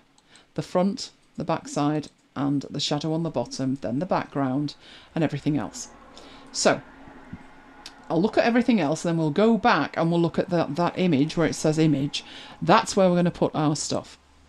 But in here, we have like the front of the book. And you can see that is adding the depth and actually the front cover of the book. Then there's the back bit, which is the entire thing behind it. And then we've got the shadow. Do you want the shadow on it? It does make it look much more realistic. So those are the 3 elements we've got within the entire object itself. The background is made up, there it says floor copy, and that is an embedded document as well. So you could turn that off and not have that at all. So if you just wanted an image of a book and not particularly standing on anything, then you can turn that off. Right, and then you've got the background behind it, which is actually turning on and off, but because you've got this background showing, you're not seeing it. But this will give you a white background or transparent if you want this on a website that's going to have like a black or an orange background. So, having examined the file, which is what I would suggest that you do first, you are then at the point that you can say, right, I need to start work with it. So, the place to start is in here with the covers. So, these aren't showing, but when we turn them on, it doesn't actually put a cover on the book. It just shows you like a white box. If we turn all of this off, including that, you can see there is a white box. That is the white box. So what we've actually got there, that bit is going to be the cover. So that's where we're at. Right, let's get rid of that and turn these back on so we can see them. Now, we don't actually need to edit any of these 3 items in this file, because when we look at it, it says front cover, but it also says embedded document. The side cover, embedded document. The back cover, embedded document. So what I'll do is start with the front one. Now, because it's an embedded document, if I double click it, it will open up that embedded document within Affinity Photo. And you can see it's just white. That's it. It's just got a colour fill on it and it's just white. We need that to be the front cover of the book. So we could do with knowing what size we're working with for a start. So if I just draw that on it, that will tell us what size we actually need. Now, I could create that in Affinity Photo. It would be a lot easier if in with the assets of Affinity Photo, I had my MacBite stuff, which I don't. I don't have them imported as an asset collection. The other thing is I'm probably going to want to repurpose other assets that I've already got in Designer. So what I would do with it, having copied it, I would go in here. And yes, we're going to sort that out later, Tony. You're wondering, aren't you?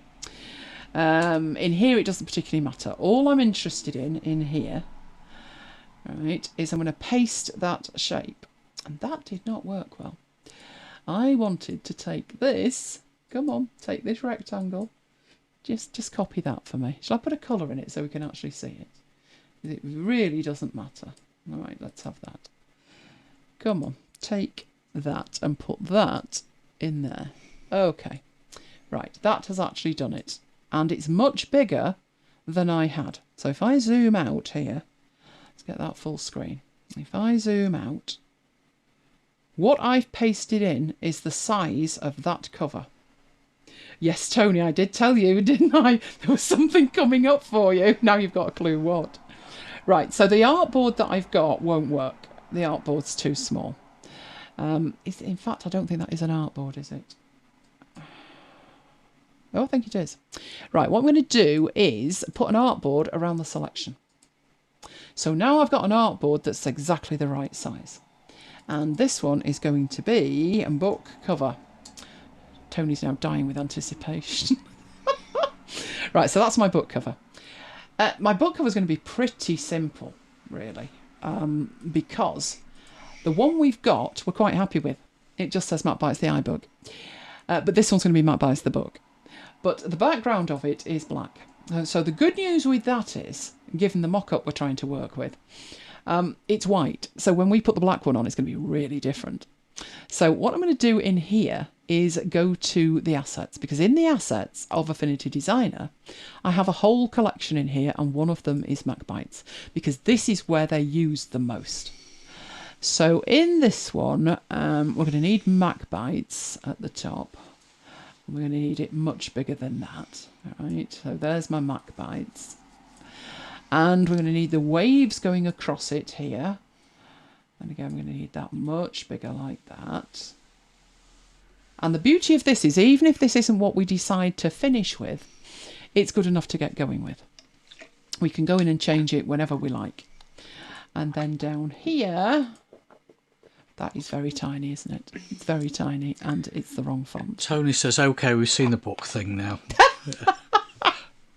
But you see, you need the principle, so we can apply it to something else. Right, in here I want Myriad Pro, which is the MacBites font. Myriad Pro. Oh, you're playing around with me. If I don't touch it first, if I just type Myriad in, it does that. Right, so, and I don't want it italic either. I have no idea why you chose italic.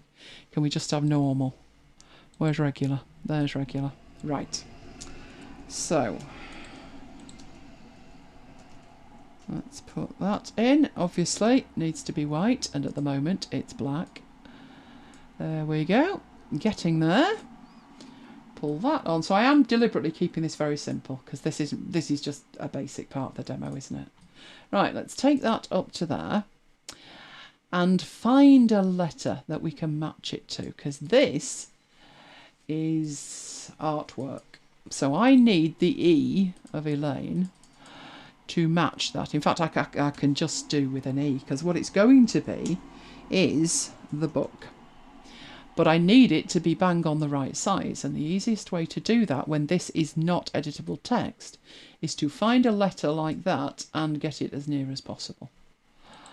Up there like that. Not bad at all, if not spot on. Right, so let's put that over there. Now I can delete those characters that I don't need and just move that into place like that. That look about right? I do believe it does. Okay, possibly a smidgen to the left. Possibly a fraction. Right, we got a cover. I will save this file because we are going to work with it. So we'll put that on the desktop.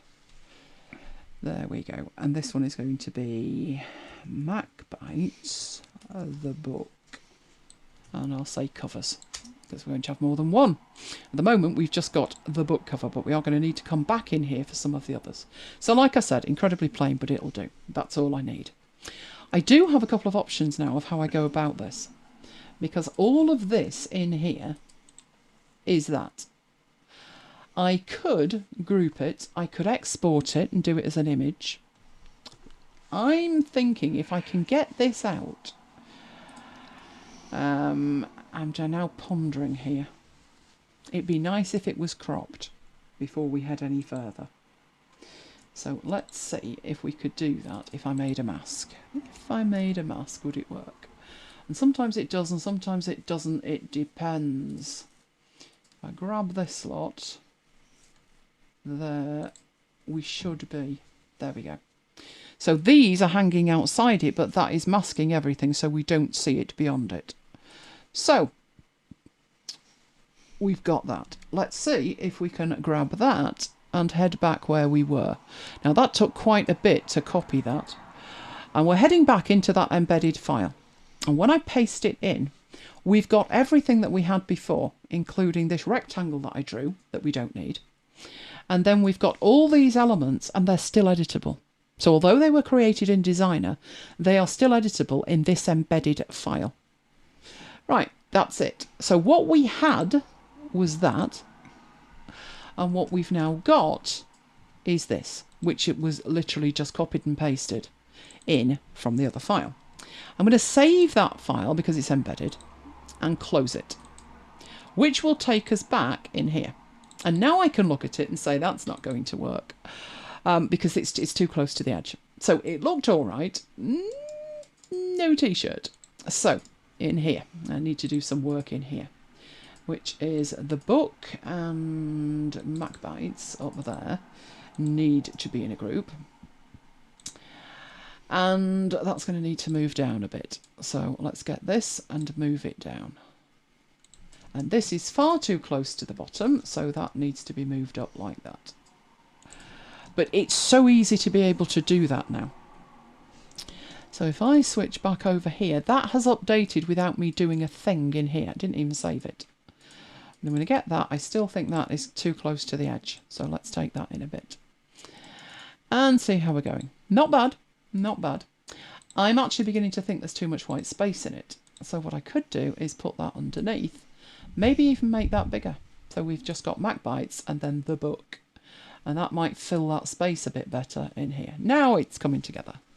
Right, so it's that simple to put that in there because all the work has already been done by the person who created the file with the smart object. And all you need to do is edit it. So that's the front cover done. We now need to work on the side cover. So I'm going to open that. And again, the sole reason that I'm doing this is so I can know exactly what size it is. So again, I'll get that a bit of a deeper grey. And I'm going to copy that. And then I'm going to switch back into Designer. And I'll paste that in. I expected it to be the same size in terms of height, but I didn't know what width it would be. So I'm adding that in. Then I need an artboard for that. So I'm going to insert an artboard. And I don't want to do it like that. I want to put it around the selection. So that bit becomes the spine. I've already got the grey bit on it, so I'm going to need to make that black. And then make my mind up what I want that to look like. Now I've already got MacBites the book here. So I can copy that for a start and then paste it and rotate it round and put it in place down here. MacBites the book. Probably I'm going to want the names on it as well, aren't I? So do the same with that. Put that over there. Holding down the shift key to make sure that it's straight. That's going to have to be much smaller though, isn't it? So I'm going to make that smaller like that. And put that in there. How's that look? Not bad. Possibly a bit too close. And it would be nice to have the waves in it somehow. How am I going to get the waves in it? You're going to drop on there for me? You're not, are you? I will take you from there and I will put you on the spine artboard, which just puts it on the top here. So I could have that at the bottom. How would I actually work with that? How can we get a bit of it on? Like that. So just enough that we can see that there is some of that, but everything else is on there. And possibly make that a bit bigger. Not bad, not bad.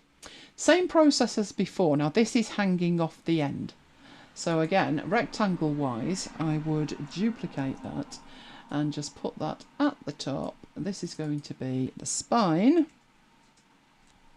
And put these elements inside that element so it's neatly cropped when I grab that element. I've copied it and I'm going to switch back to photo. This is the embedded file. We don't need that one anymore. And I'm just going to put that over the top. Probably don't even need the background on it. And without even saving it, go in. Now on this one, we can't see it. But what we can see is it's actually made a difference at the top. It's now black. Because that would look really weird if it wasn't. And that's the reason why there's a back cover on it as well.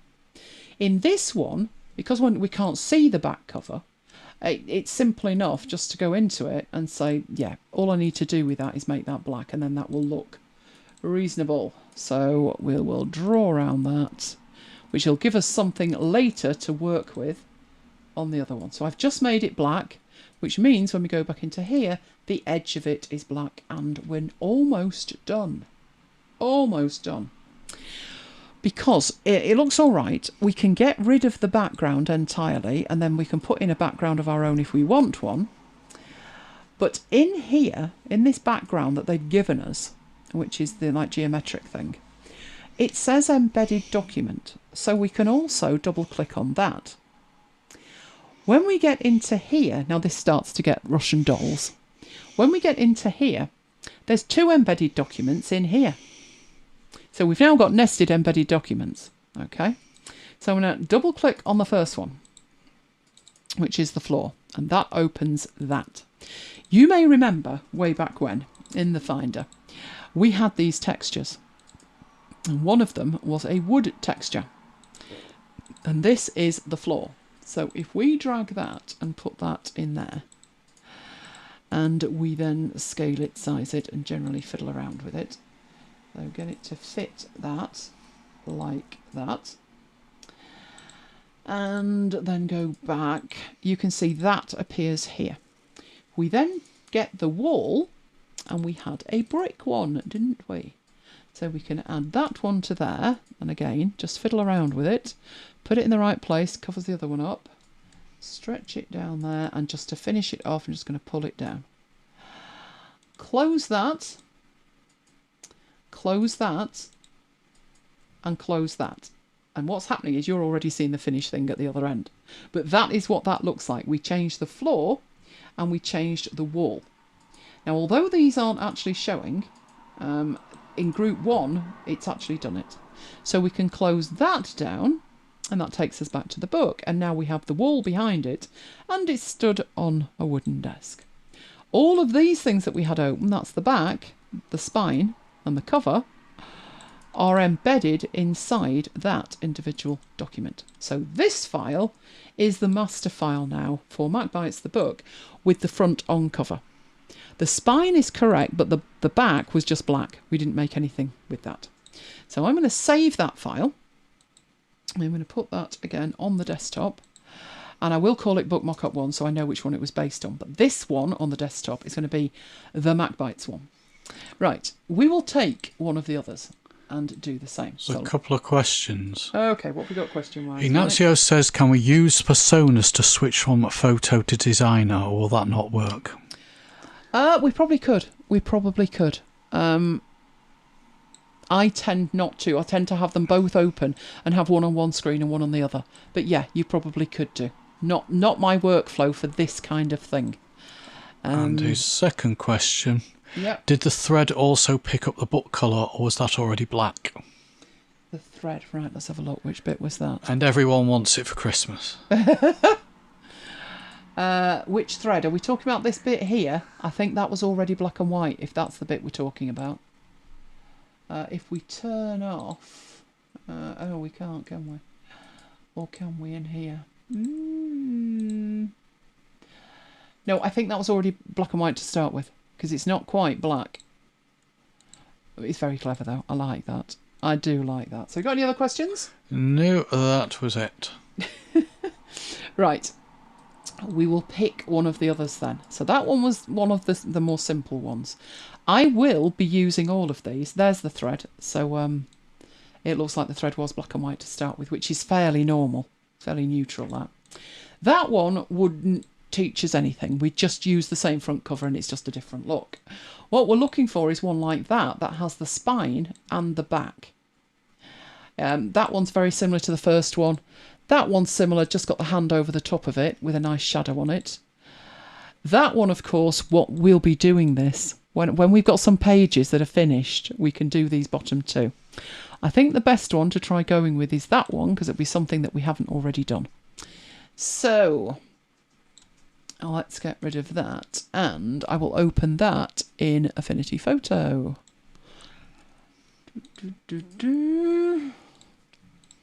Alright, same principle, exactly the same content. You've got what they call an image at the top, which is the front cover, the side cover and the back cover. You've got the entire object, which is the book. You've got the background, which you can toggle on and off, and you've got a white background that you can toggle on and off as well. Now, these here are embedded inside this file. So, despite the fact that, in here, already got them, they're a different version of them. Now, one thing that you might want to work on here, and I probably would, is making one merged document with all of the books in it. I would probably go and do that. But because I've only just downloaded this, we'll do it separately. But we do have the benefit that everything that we needed in here, we already had in Designer. This is a reason maybe to work separate, so you can see the two at the same time. We've got the book cover, we've got the spine. We do not have the back cover. But the book cover, technically, should be exactly the same size. So if we do a Command and J and we duplicate that, and we put it over there, right, I tend to have things, I'm a bit anal about this, I tend to have things with 100 as the gap. I have no idea if 100 is the gap there. It's not. Right, let's move it back one. Now it is. Right, and this one is going to be the back cover. So in here, let's make that the back cover. Now at the minute, not much on it. What we would probably have on it in here is probably something like, and if I do this, it might work or it might not. No, that's going to give me a HTML thing. Never mind. Right, there is a shortcut key for that. But let's just say, we're going to need a year on it, aren't we? So this one would be 2007 to 2021. Oh, the MacBites years. Which I'll put down there. So it's quite tiny. Down there. I would probably put the MacBites logo on it, which handily I have up there. Which I can make a bit bigger. Put that down there. And there would probably be some back blurb. But at the moment, let's just leave the back cover like that. And we are done. So, we can fold these up. Right, back cover. Book cover. I'm going to rename these to what they actually are. So, book cover. And that one as back cover. So I know what I'm doing. Right, so I need the cover. So I've got the items there that are the cover, which I will copy and paste. In here, I'm going into front cover and I'm pasting that in. Again, I'm now done, so let's come out of that. Did we save that one? I think we did. So let's go back to this one. Right, I put the front cover on, and what it did was just ripple through, so the edge is the colour of the front cover. But obviously for this one, the back cover and the side cover are going to make much more sense. So let's go back into there and grab the back cover. No, we're not going into that one. No, we're not. We're still in this one. You need to change the app. Right, this one is the back cover. So let's double click on that and paste the back cover in. And now we can close that. And go back in there, got back cover. Oh, now we need the spine. We don't have the spine, it's not going to look right, is it? So let's go and get the spine, copy, and switch apps. Double click to open that one and paste it in. And then close it. And we have one finished book. We obviously need to sort out the background then, though. That we've got this embedded document and it's the copy, and we would need to go into it and do exactly what we did before.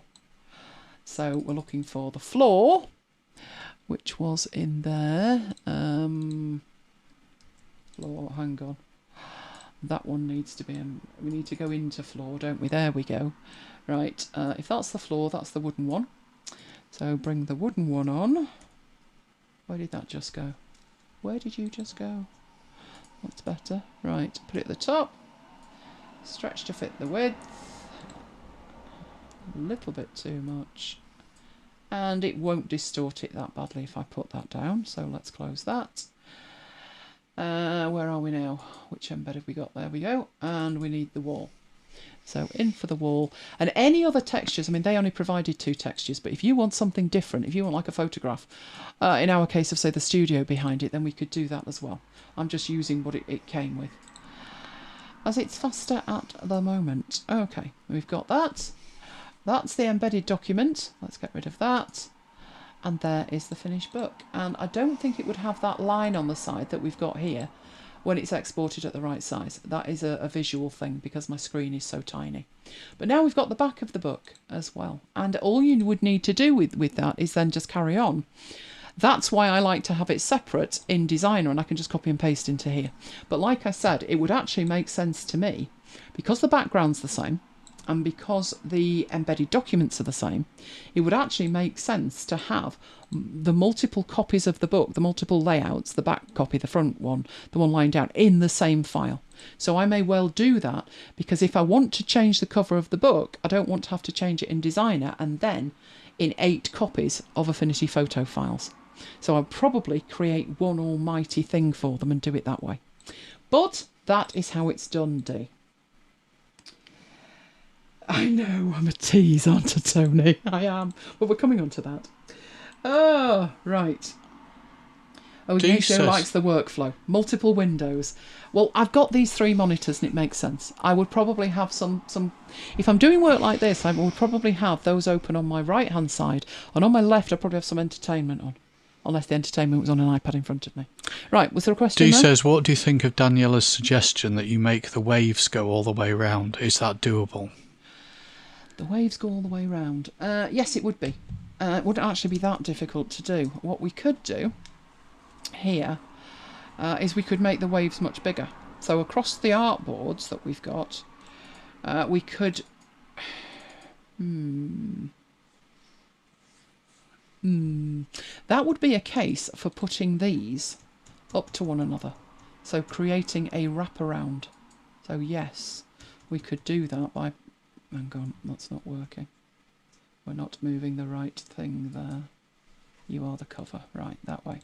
So they're separate, but they look like one artboard, unless you know better. And then put the waves across. Now the problem that you're going to have with that is it's on its own artboard and it gets cut off at the end. But you could put a workaround in and do that. I'm thinking what the fastest way to be would do that. Probably create one instance of it that's stretched all the way round and then move the names to the bottom because it would cross at the middle. and then duplicate it as required in each artboard with just that piece showing. We'll work on that for another demo. Good suggestion. Right, we got anything else at this point? Nope. Right, okay. Let's save that file then and come out of that. We mustn't tease Tony anymore, must we? Right, Tony created some fantastic logos this week.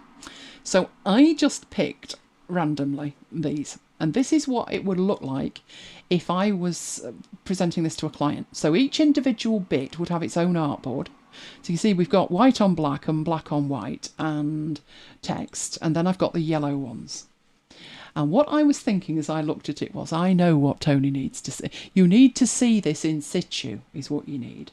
So all I did for this, just purely for speed, instead of doing all the copying and pasting stuff, what I did was I created them as separate artboards. And these just came out of Tony's PDF.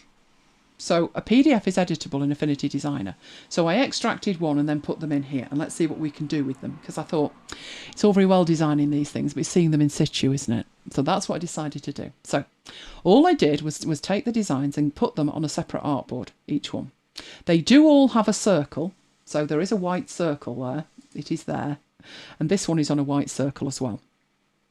Purely for speed, I then, in the export persona, had it exporting just to a PNG. It's exporting at one size, and one size is 1440 by 1440. The reason I tend to use 1440 is that's podcast artwork size, and these are square. So I just did it at that. You can export to whatever format you want and whatever size you want, but I thought let's just do that. So if I export these 6 slices and we put them on the desktop, let's go back to the desktop. And we'll have a little folder for Tony's logo. Right, so they will all go out in there as PNGs. And then I don't think we need to worry about Affinity Designer again at that point. But we will need to worry about this. So what I next did was I went back. So let's get this down there. We will be going back into that, but we need a browser at this point. Right, let's get a new tab. And what I did at this point was I went back to Elements at Envato. And this time I was looking for some way to showcase that logo in situ. And this is what you do when you're presenting it to a client, because clients can look at a logo on a piece of paper or PDF, and it's like, yeah, that looks fine. And then when they see it, it's like, no, I don't like that. So what I put in here was a shop sign. And you've got all of these things that you can look at. So again, you've got it categorized by photos and stock video and graphics. But you also have these graphic templates. And in here, you have all of these signs like that. And surely Tony would like to see his sign, what it would look like on his fabulous shop. So I did download one. That one actually looks quite nice. So should we download that one? I think that's fancy enough for Tony's shop, isn't it? So I haven't even seen this one yet, but here's hoping, hey? If not, we'll use the one I downloaded earlier, because that works. Right, so in my downloads folder over here, so let's get to my downloads folder. Desktop downloads. Right, it's downloading quite a hefty file. 461 meg to be precise. So let's let it finish strutting its stuff. Come on, I've got enough bandwidth. Come on. What we'll get is a zip file. Inside it, we should have a Photoshop file. So let's unpack it. And there should be some instructions, but done one, done them all. Shouldn't need it. It should be an embedded smart object. So as long as it is understandable to Affinity Photo, we'd be able to work on it. So there's a nice square one. But where's that fancy one? Where's the fancy one? No, that's not fancy enough. That one's fancy enough. Nearly. That one. How about that one? Let's see it on that one. So what I will do is I will open that with Affinity Photo, and hopefully it will understand. So what we need to do is go in and actually have a look at what we've got here. So we've got some shadow and light. So always have a look through and check what these things do when you turn them on and off. You've got the background. which obviously is background behind it. And then in here, you've got your embedded document where it says your image embedded document. And it's masked off and it's got perspective on it, so it fits neatly into there. But it is just an embedded document. So if you just open that up, there is your embedded document.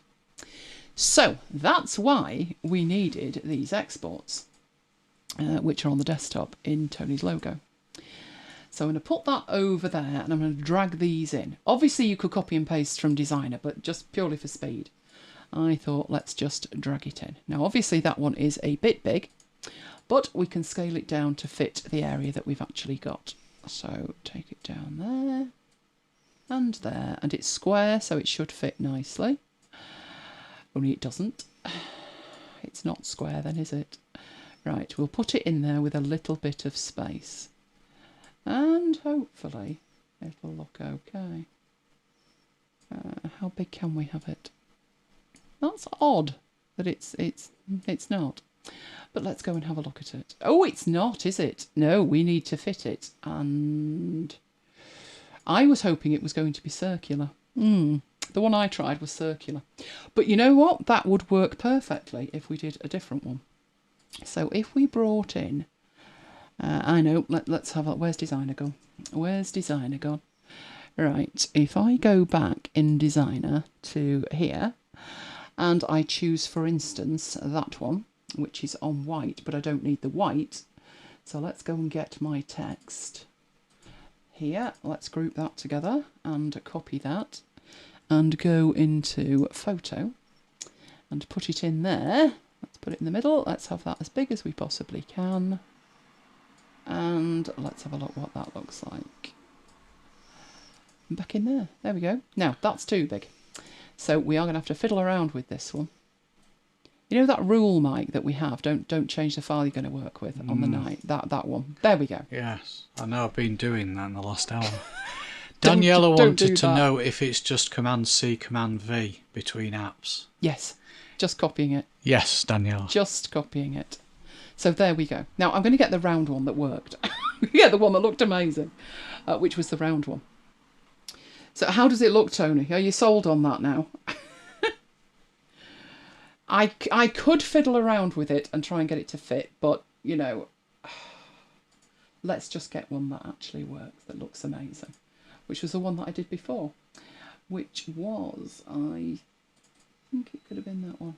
Was that the one I tried? Let's have a look at it.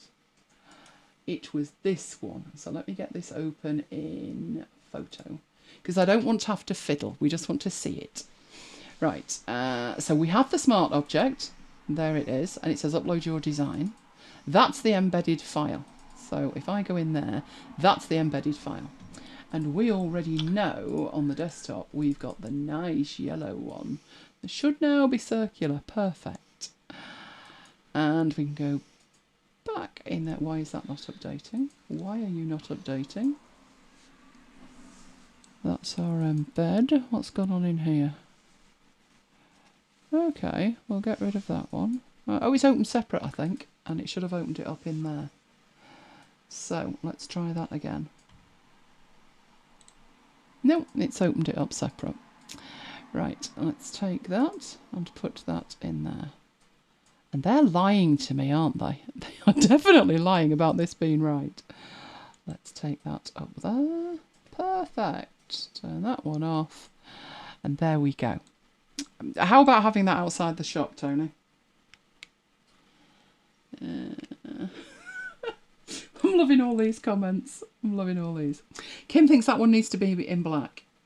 Yeah, I think the one on the other one does need to be in black. But I think that one, the yellow one, is a lovely contrast to it.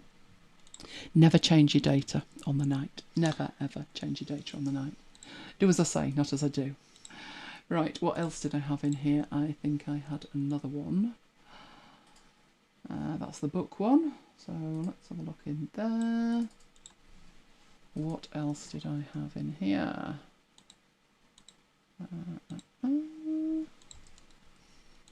That one might work quite nicely. So let's pop that one open in Affinity Photo. That one might work nice with the black one. And again, it's just absolutely the same, I'm hoping. So that's where my image needs to go. And it does say ellipse there, doesn't it? Everyone's impressed. Well, let's try and get this spot on right. Ah, Tony's logo's in the other folder. Let's try the black one, see how that works. That one's actually a bit on the small side, isn't it? So I will scale that one up. There we go. And go into 12. And there's what that one looks like. Actually, now I've seen it, that one might work well with the white on yellow as well. So I can just copy that and toggle that in there and then do a comparison. Needs to be spot on accurate, and personally I would always toggle the other one off and then go see it. Yeah, see, that looks quite nice. Oh yeah. So when are you having the shop made over with these signs? Tony's happy, he likes that. One of the ones that I was looking at, so let's go have a look at those in my data, was that one there. No, you weren't, that was the round one. You are lying to me. Right, where's the downloads gone? One of these, or more, was square. So, not that one. Something like that, I reckon. Oh, I know. Let's change tack slightly and put a sign on the front of the shop. So if we open that one up, that's going to be interesting. Right, there's the embedded document. So I need to put something on there. So what I've got in the logos, I've got the text, I've got black text, and I've got the yellow text. Shall we try the black text and pop that in and make that bigger, because it's already got some space around it, this one, and fit there. And where are we in terms of going back? There we go. Now that might not be your colour. You might need to do some editing on the background, but yeah, that would be what it looked like with your magnificent shop front. So these things all work exactly the same. Once you've got the principle, you're good to go. They all work exactly the same. So that was one thing that I thought of for Tony. That is the using the smart objects with mock-ups. And you can get mock-ups of cups and business tools, shop fronts, you name it. You can get a mock-up for anything you need, and it's that simple to put something on it. But it didn't stop there. No, because yeah, we're going on to the freebies. And in the freebies this week, there was this template that came out. It's a project, it's a PowerPoint template. And the thing with it was, as soon as I saw that logo on the first slide, I thought, that looks like Tony's stuff. So, I think the link is in there, Mike. This is still free till Sunday, right? But what I thought was, if I go and have a look at that, so let's get rid of these, and in my data, I downloaded this freebie presentation. And that's the Google one. It's that one I'm looking for. So what I need to do, because it's PowerPoint, I actually need to come out of PowerPoint. So I can open up this PowerPoint and show you this file. And this is the file. So it doesn't come with all of the photos that you've got. But this circle reminded me so much of Tony's logo. And this is like a branding guide. So obviously you would need to change parts of it.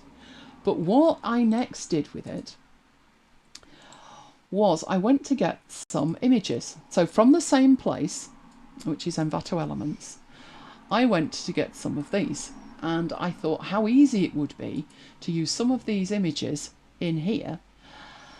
So you can click to change the image. So I'm just going to drag and drop an image in, and that all automatically changes it this time to carpets.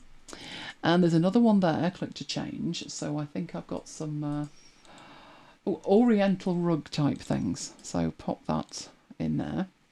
And it would be this easy to create a branding guide with the stuff that you've already got.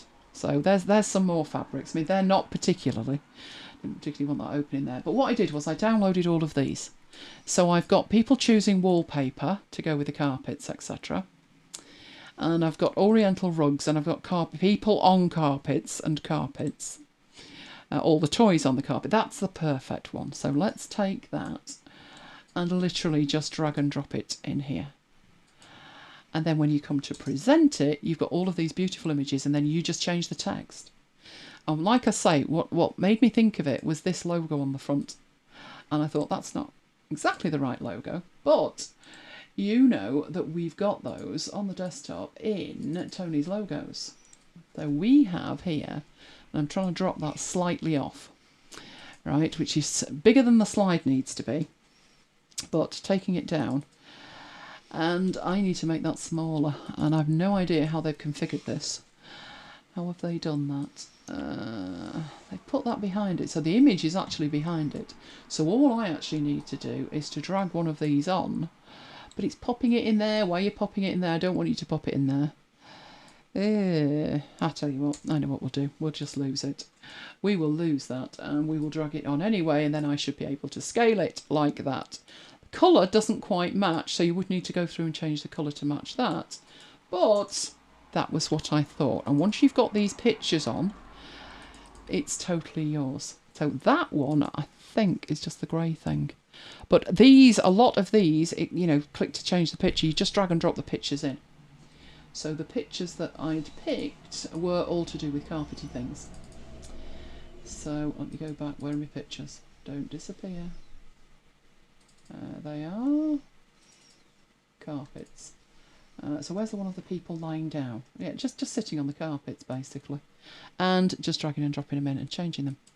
There is actually in here, I did use the right fonts. So let's pick these up.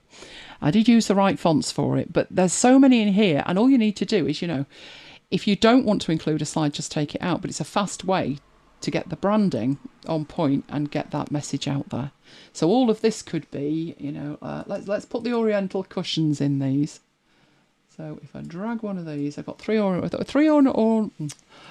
oriental cushion type things, and they fill in behind, so you need no skills with this. All of the work is already done. You know, it's just behind it. And what's that one? Will that work? That will work circular, I do believe. So let's pop that one in there too. There we go. And it's that fast. Boom, boom, boom, you've done a presentation. Pushing your new branding, Tony. Right, have you got any questions on that? Do we have any questions on there?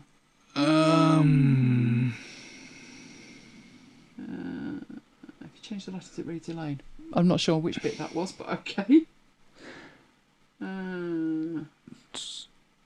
Yeah, Dee was asking what a mock-up is. A mock-up is something where someone has done half of the work, and it's like something like a bag or a cup. So they've done the bit that is the item itself, and what you're going to do is add your branding to it, or any images that you want to overlay on top of it. So hence mock-up. You start with a starting point, and then you brand it in terms of what you want on top of it. There's all sorts that this would do. It wouldn't just be that one. So let's go into there and show you. If you just, I search for a certain type of mock-up, but if you just put mock-up, any of these, it could be a magazine, it could be a paper bag, it could be anything. These posters on the wall behind. So we could put like MacBites artwork in there and rebrand it. That one just happens to be business card mock-ups. You've got matches and wine glasses and all kinds of stuff. Phones and iPads are one that I use a lot.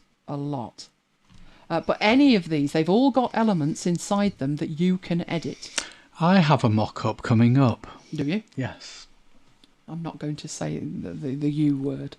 But you see how here you would put your branding on it, and then it would be superimposed on the item itself, which means that you don't have to know how to do that. You just get a mock-up like this and put your branding on top of it. So it makes it very easy. So hopefully, I can't wait to see the real McCoy from Tony when he's finished with it. So I hope you enjoyed that, Tony. Hope you found that useful.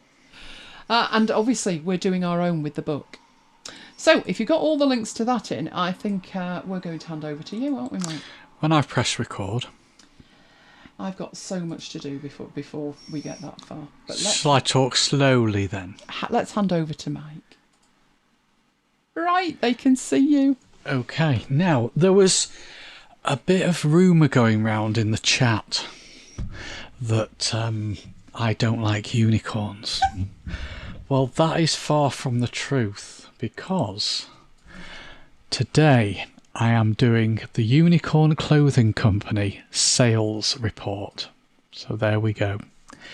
Now, mock-ups, yes. If I go to this sheet here, there are my mock-ups. So I have a t-shirt, I have a skirt, and I have a shirt, all with the Unicorn Clothing Company logo on it.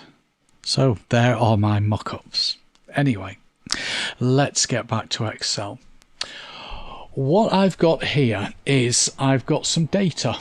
It's the sales from January to May, and you can see that for each row of data, and there's something like 1,500 rows of data, or 1,100 rows of data, but for each row of data we've got an order ID where the order begins with UNI. So I really am getting into this unicorn thing. And the date and the item, so they sell socks and suits and shirts and t-shirts, and I didn't go so far as underwear. I thought of doing a range of underwear, but I would have to put the unicorn logo in strategic places, so I chose against that one. The country that we sold it to, the region that that country is in, how many were purchased, what the revenue was for that order, and how much it cost to make that particular set of clothes. Anyway, here is our report. So we are showing revenue, cost of goods sold, and profit broken down by country. Revenue, cost of goods sold, and profit broken down by region, and profit, cost of goods sold, and revenue broken down by month. Now, the problem we've got, and I'm not going to click on my pivot tables because that will bring up the pivot table panel, and that will hide our friend over there who's modelling the shirt. So, what I've got is I've got 3 pivot tables, but what I want to see is the revenue, cost of goods sold, and profit for each country, each region, and each month, but I only want to see it for the premium products. What I mean by the premium products is, out of all the different products that we sell, suits and jackets have been classed as premium products. And D wants to know which country buys the most unicorns. Well, I can't tell you which country buys the most unicorns, but I can tell you which country has got the most profit from selling unicorn branded clothing. Anyway, the problem that we've got with these 3 pivot tables is that they are showing you the revenue, etc., for countries, regions, and months for all products. And we want to do it just for suits and jackets. So to do that, I click into the first pivot table. I would find item, the item column, and I drop it into filters. And then I have to go and apply a multi-item filter to only show a jacket and suit. Then I have to rinse and repeat to do exactly the same thing on this pivot table, the second pivot table.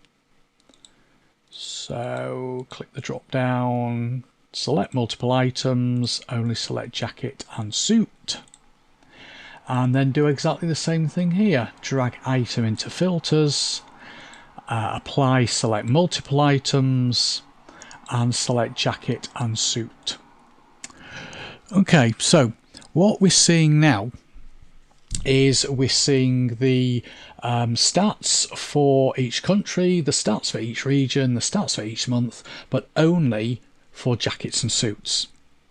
But in my mind, that is a little bit messy. And the reason it's a little bit messy is because adding the filters adds an extra step to the pivot table creation process.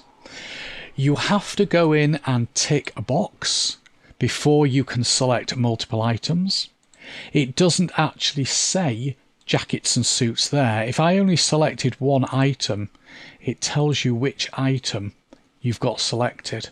But when you select more than one item, it just says multiple items. Also, I would like to be able to select all of those cells there and merge and center the heading, or even just merge, but it doesn't let me do that because that is part of a pivot table. And also the fact that you've got those filters there opens it up to other people just thinking, you know what, I'll go and change these ticks. So we don't really want to go that way, but that is the that's the only way that most people know. So I'm going to show you a better way, and what I'm going to do is I'm going to do this on my report sheet 2. I'm basically going to rebuild these pivot tables on a separate sheet. I'll leave report 1 there so that you can compare when we've done it. What I should really have done is copied my 2 people across to here as well, so that we've got them on there. Anyway, the first thing I need to do to be able to do what I need to show you is I need to store the data in Excel's data model. At the moment, the data is stored in the spreadsheet. And although there's nothing wrong with storing the data in the spreadsheet, if you store the data in the data model, it opens up all sorts of doors for you, including taking advantage of DAX, D-A-X, which is a formula language that is more powerful than the standard Excel formula language. And you can only use DAX where the data is stored in the data model.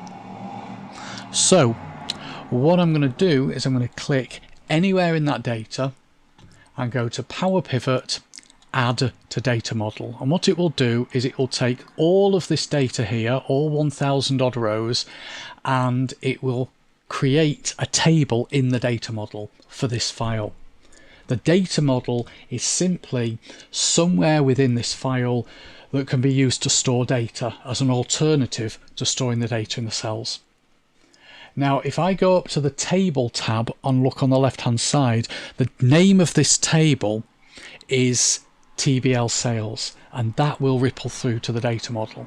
So I'm just pointing that out. So if we go to Power Pivot, Add to Data Model, it will copy that data into the data model. So the data model, as I say, is just a storage location in each file to store data. It can store a lot more data than an Excel spreadsheet. An Excel spreadsheet is limited to just over 1 million rows. Data model isn't, and when the data is in the data model, you can take advantage of DAX. So we have this table called TBL Sales, and there's the data. I'm going to then delete this sheet. I'm going to delete the entire sheet. We don't need it because the data is now in the data model. So once I've done that, what I'm going to do is I'm going to create what are called measures.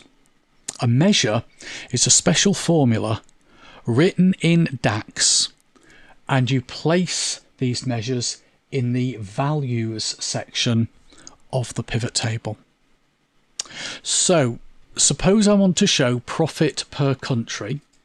So I'm going to recreate this pivot table here. I want to show profit per country, and revenue per country and cost of goods sold per country, but I only want to do it for the premium products, which are jackets and suits.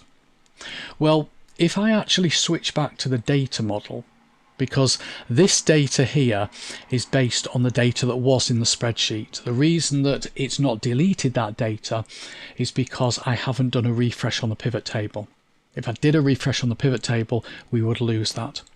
But if I go back to the data model, Power Pivot Manage, you can see that we haven't got a profit column. And we need a profit column because we need to include the profits. So I will double click where it says Add Column, type in the word profit and press Enter. And then with profit selected, I'll create my formula up here. So with the equal sign already in there, I'll click on Total Revenue, type in minus, click on total cost, and it builds my formula, revenue minus cost. So what this has done is this is showing us the profit per line item, and then I'll use a measure to add up all the profits. So what I would do is I would go to measures, new measure, and then create a measure called total profit. It's not case sensitive, but I usually put my measure names in capitals. And then the formula is going to be, in fact, I don't actually need to do it that way, because what I can do, having created the profit column in the data model, all I need to do now is go to my sheet 2, click where I want the pivot table to start, and say insert pivot table from data model, drag in the countries into the rows, and then drag in revenue, drag in cost, and drag in profit. Okay, so there is my profit. I'd have to tidy it up just to make it look presentable, and we've still got the issue that it is showing me the revenue, cost and profit for all of the all of the items that we sell, not just jackets and suits. But there is actually a better way, because if I delete this pivot table, what I had to do to get the profit is I had to go and create that extra column in the data model. And creating that extra column makes more work for me, and it makes my file bigger. And if my file's bigger, it'll be slower to work with. So I'm going to delete that column, just right click on its heading and delete it. Okay, so it's gone. Now, total profit can be expressed as total revenue minus total costs. So I'm going to go back to my spreadsheet, create another measure and call it total profit. And for the formula, it's going to be the sum of the total revenue. I can do that another way, equals sum total revenue, not total cost. I think it's got to that point where my eyes have gone a bit wonky, so try it again. Total sum of total revenue, that's it, minus sum of total cost. So what I'm doing is I'm calculating the total revenue, I'm calculating the total cost, subtracting one from the other and ending up with one figure. And then if I create my pivot table, what I will do is drag country into rows and total profit into values. So that is showing me the total profit for each country. But we still haven't solved the problem of only showing premium products. Yes, I could drag in the item into the filters, but then I have all the same problems that I had before, and I can't even select that filter because it's underneath the text box. There we go. Okay, so I'm going to get rid of the filter. I'm going to do it a different way. I'm going to go back into the measure, so manage measures. I'm going to edit that measure and I'm going to change it. So it's still total profit, but the measure now is going to include the filter. To do that, you use the calculate function. So the calculate function is what's used if you want to have a formula but apply a filter to it. So equals calculate sum of total revenue minus sum of total cost, then a comma, and then if it was just one filter, you'd put something like item equals, let's do that again, item equals, what was it, suit, spelt correctly, item equals suit and close bracket. So that would give me the total profit just for suits. But in our case, we have two line items, two items. So I need to use an OR command. So OR item equals suit, comma, item equals jacket. So that is my DAX formula. It's telling it to calculate total revenue minus total cost, but only where the item is equal to suit or the item is equal to jacket. I need another closing bracket there. Click on OK. And now it's updated those figures automatically. So that is now showing me the total profit, but only for the premium products. So now if I created another pivot table, so insert pivot table from data model. Let's do this one as being month, which I've got somewhere. There it is, order date. So drag that in and drag order date out, so we're just left with the months, and then drag total profit in. And that now gives us the total profit, but it's giving us the total profit not for everything, it's giving us the total profit just where the product line is jacket or suit. Okay, how are you doing? I'm good, I'm good. Right, shall I pass back to you then? Yes, you've got lots of lovely comments there. Oh, So you yeah. might want to have a look at those. Right, thank you. Thank you very much.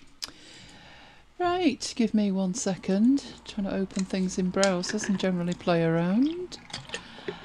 I was originally going to use my standard demo of ice cream, but I decided... That would only set me off. Well, it wouldn't set you off, it would set Dee off. It's 1985 and we're all having a strawberry mivvy. Oh, telling me I don't love unicorns, so I have a whole new range. I hope you like my mock-up, by the way. What's this a mock-up of? It's my mock-up. Oh yes, I saw her. Of my uniform clothing range. Right. Okay. Unicorn clothing range. And over we go. Right, okay, you can carry on now, Mike. Thank you. Shelf apps. We've seen a couple of these before, but not the best one. No. I've saved the best till last. Actually, the best, when you've got an app and it does the job and you don't go looking for another one, that. But then I found this other one and it's perfect. So a shelf app came to being once upon a time in 2011. A shelf app came to being, and it was launched with Lion. So Lion was the first Mac OS that had the concept of a full screen view. Difference between standard full screen and a full screen is that it hid everything and you couldn't see the desktop. Now, when I make an app full screen, it's not necessarily full screen. So let's have a look at that. So first of all, I've got this here, which is Keynote. And Keynote might be sitting there like that. And when I say full screen, I mean that. It's actually maximising the app, but not going into the full screen. Obviously, they do have this full screen thing, which is that. Now, even if it were that, I don't like that, can't be working with that. But that was what came in. That was what Lion brought in. And with it came a problem. Because in this view, how do you get to something that's on the desktop? Particularly on a laptop where you've got one screen. So I can see my other screens, but I can't see my desktop on that main screen. And I may have downloaded something to the desktop that I now want to drag and drop in here, and I can't do it because I can't see it. Now, if you weren't in full screen, if you were in that kind of full screen, then I'd just do that and drag and drop it in. But even better than that, that was why these shelf apps came in, to solve a problem that was brought in by the full screen view. Now, there's two of these that we've seen. So one is called Yoink. That's the original. That's been going for the last 10 years.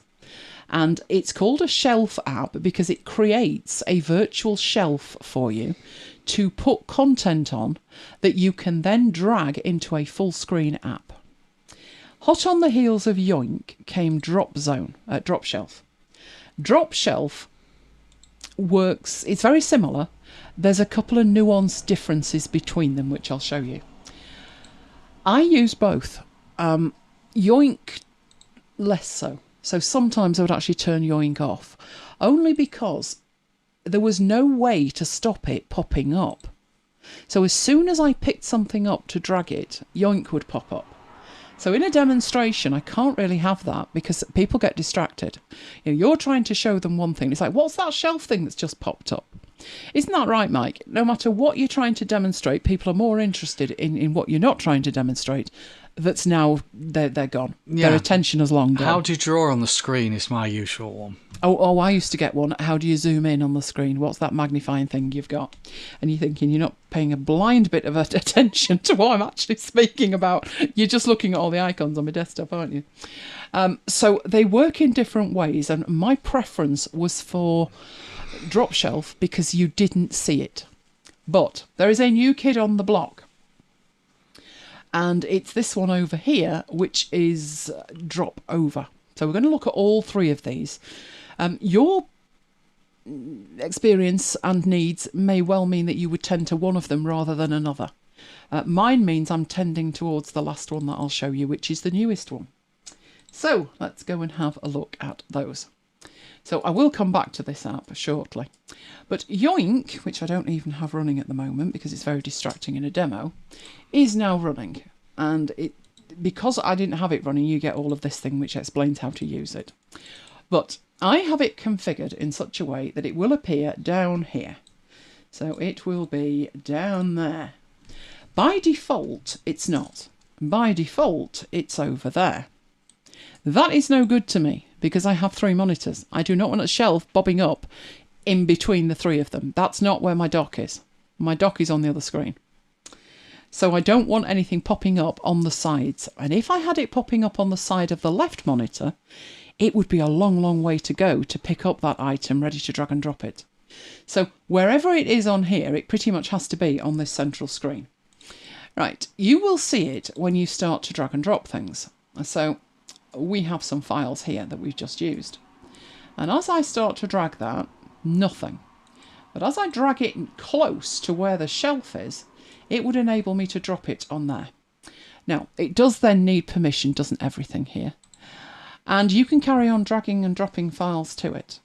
Now, the rationale is if you're now working in a full screen application, you can use this shelf to actually drag and drop the items in there. So if we've got this here, let's see if it works, because I never, ever work in full screen.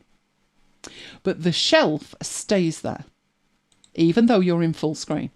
The shelf is visible when there's items on it. So once there's items on it, you can then drag and drop them off and everything that you need to use. That shelf will stay visible until you've finished with the files, even in full screen view. So that's the rationale for all of these apps. All 3 of them work exactly the same way. As time went on, they gained another use. One that we couldn't have anticipated until Apple got silly. Totally silly. So that's one use of it. So you can drag these off here and put them wherever you want. So if I go in here and make a new folder, and we just go into there, I can then drag these back into there. And that is in effect moving them. Now you might say, well, I can do all of that in the Finder, and I totally agree, because so do I. So I wouldn't think personally of grabbing some of these and putting them on a shelf and then navigating somewhere else and dragging them off the shelf. That's not my use case for it.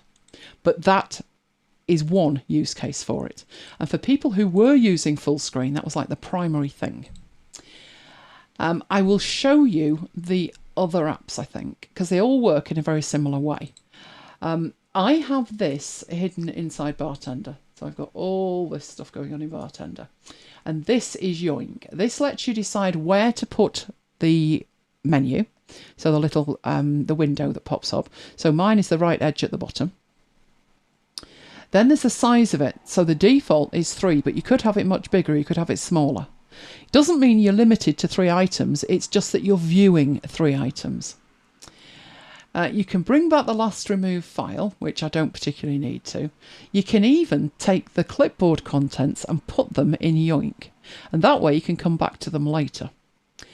Of most significance in Yoink, as far as I'm concerned, is the preferences. So I have it showing in the dark mode, you know me. The behaviour is whether it automatically shows Yoink. So what's happening here is it says when you drag it close to the shelf, then Yoink will appear. My problem is when I'm dragging something from here to over onto another monitor and Yoink pops up and I don't want it. So it's quite visual in that regard that I can't really stop it. You can choose whether it appears automatically when you just start to drag, which is even worse as far as I'm concerned. So I keep it, that the option that I've got is about as unintrusive as it gets. That's the easiest and best one for me. But you can have it showing with a shortcut if you wanted to do that. The power in Yoink is the degree of control you've got in here. So there is some ignored applications. So if I'm in 1Password or the 1Password helper, right, they do not trigger Yoink. So if I drag and drop something, they don't trigger Yoink. Neither does dragging and dropping in Hindenburg. Hindenburg's my audio editor, and I'm moving things around in Hindenburg all the time. And down in the bottom right-hand corner of Hindenburg is an audio bin, and I'm trying to drag files out of it. Whenever I get down there, Yoink starts. So I added it as an app to be ignored. These ones here, these are the apps that it's picked up. They're not all your applications, but they are applications that it works out that you may want to ignore Yoink. Now, I haven't done it with any other of them yet, but the ones that I've put there are the ones that really bother me. So the Hindenburg one particularly. So that is a nice feature. Not all of these apps do have that feature, but Yoink does. That's a good feature. It's hidden away at the bottom, but that's an important option.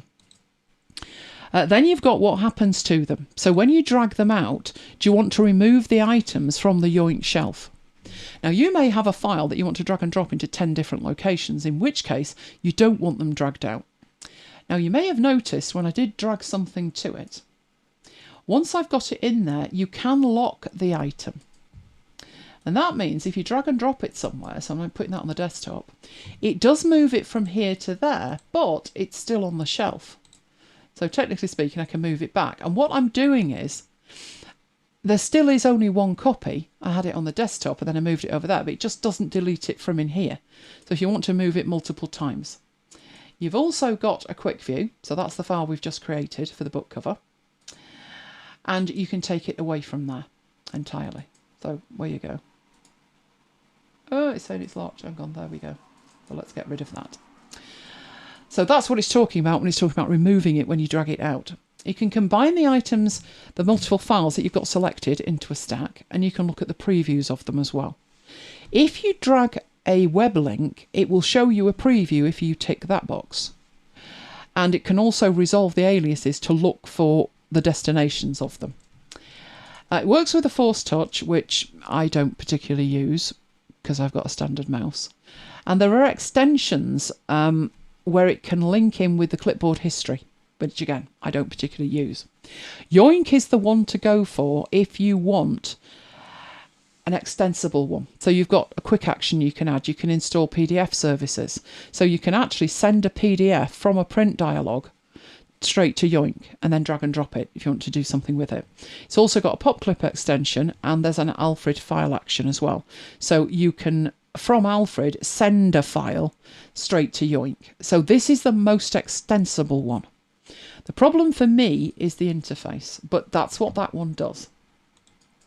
Right, before I show you all of the problems and how they all handle it, I'll then show you the second one, which is Drop Shelf. That also has a little icon at the top, which should be hidden in Bartender in a second. It is there. Now, how does this one work? Well, with this one, as you drag it to an edge of the screen, you get this warning thing pop up, which will create a shelf for you. The benefit of drop shelf, so let's drag and drop these, is that you have multiple shelves. So each one can be on a separate shelf, or you can drag them to the same shelf. It doesn't make a difference. So if I get rid of that one, I can put that one down there on the same one. So I've got two things on here now. But you'll notice in here where it says you've got two, and what can I do with them? Well, if I drag them, so let's drag them over there, it treats both of them exactly the same.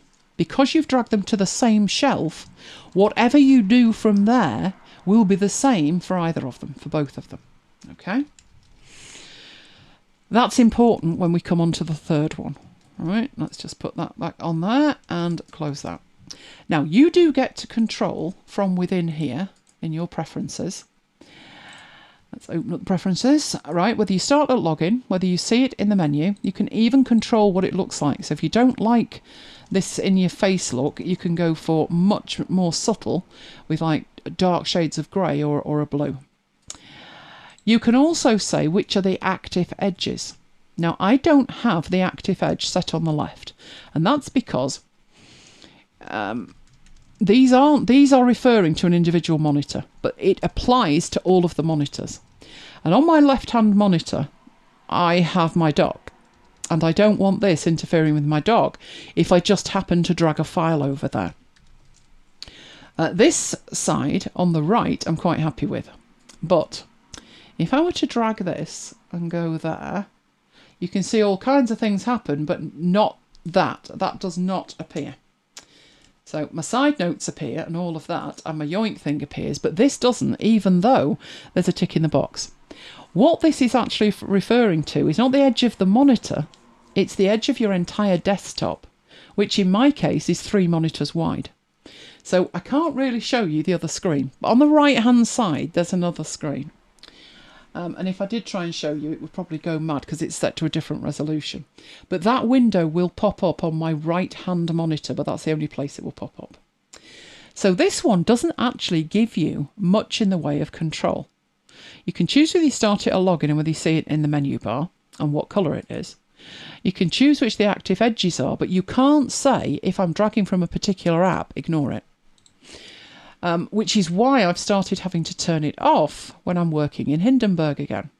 Because what's happening is I'm dragging some audio down to a track and this shelf is popping up and I don't need it or want it at that point.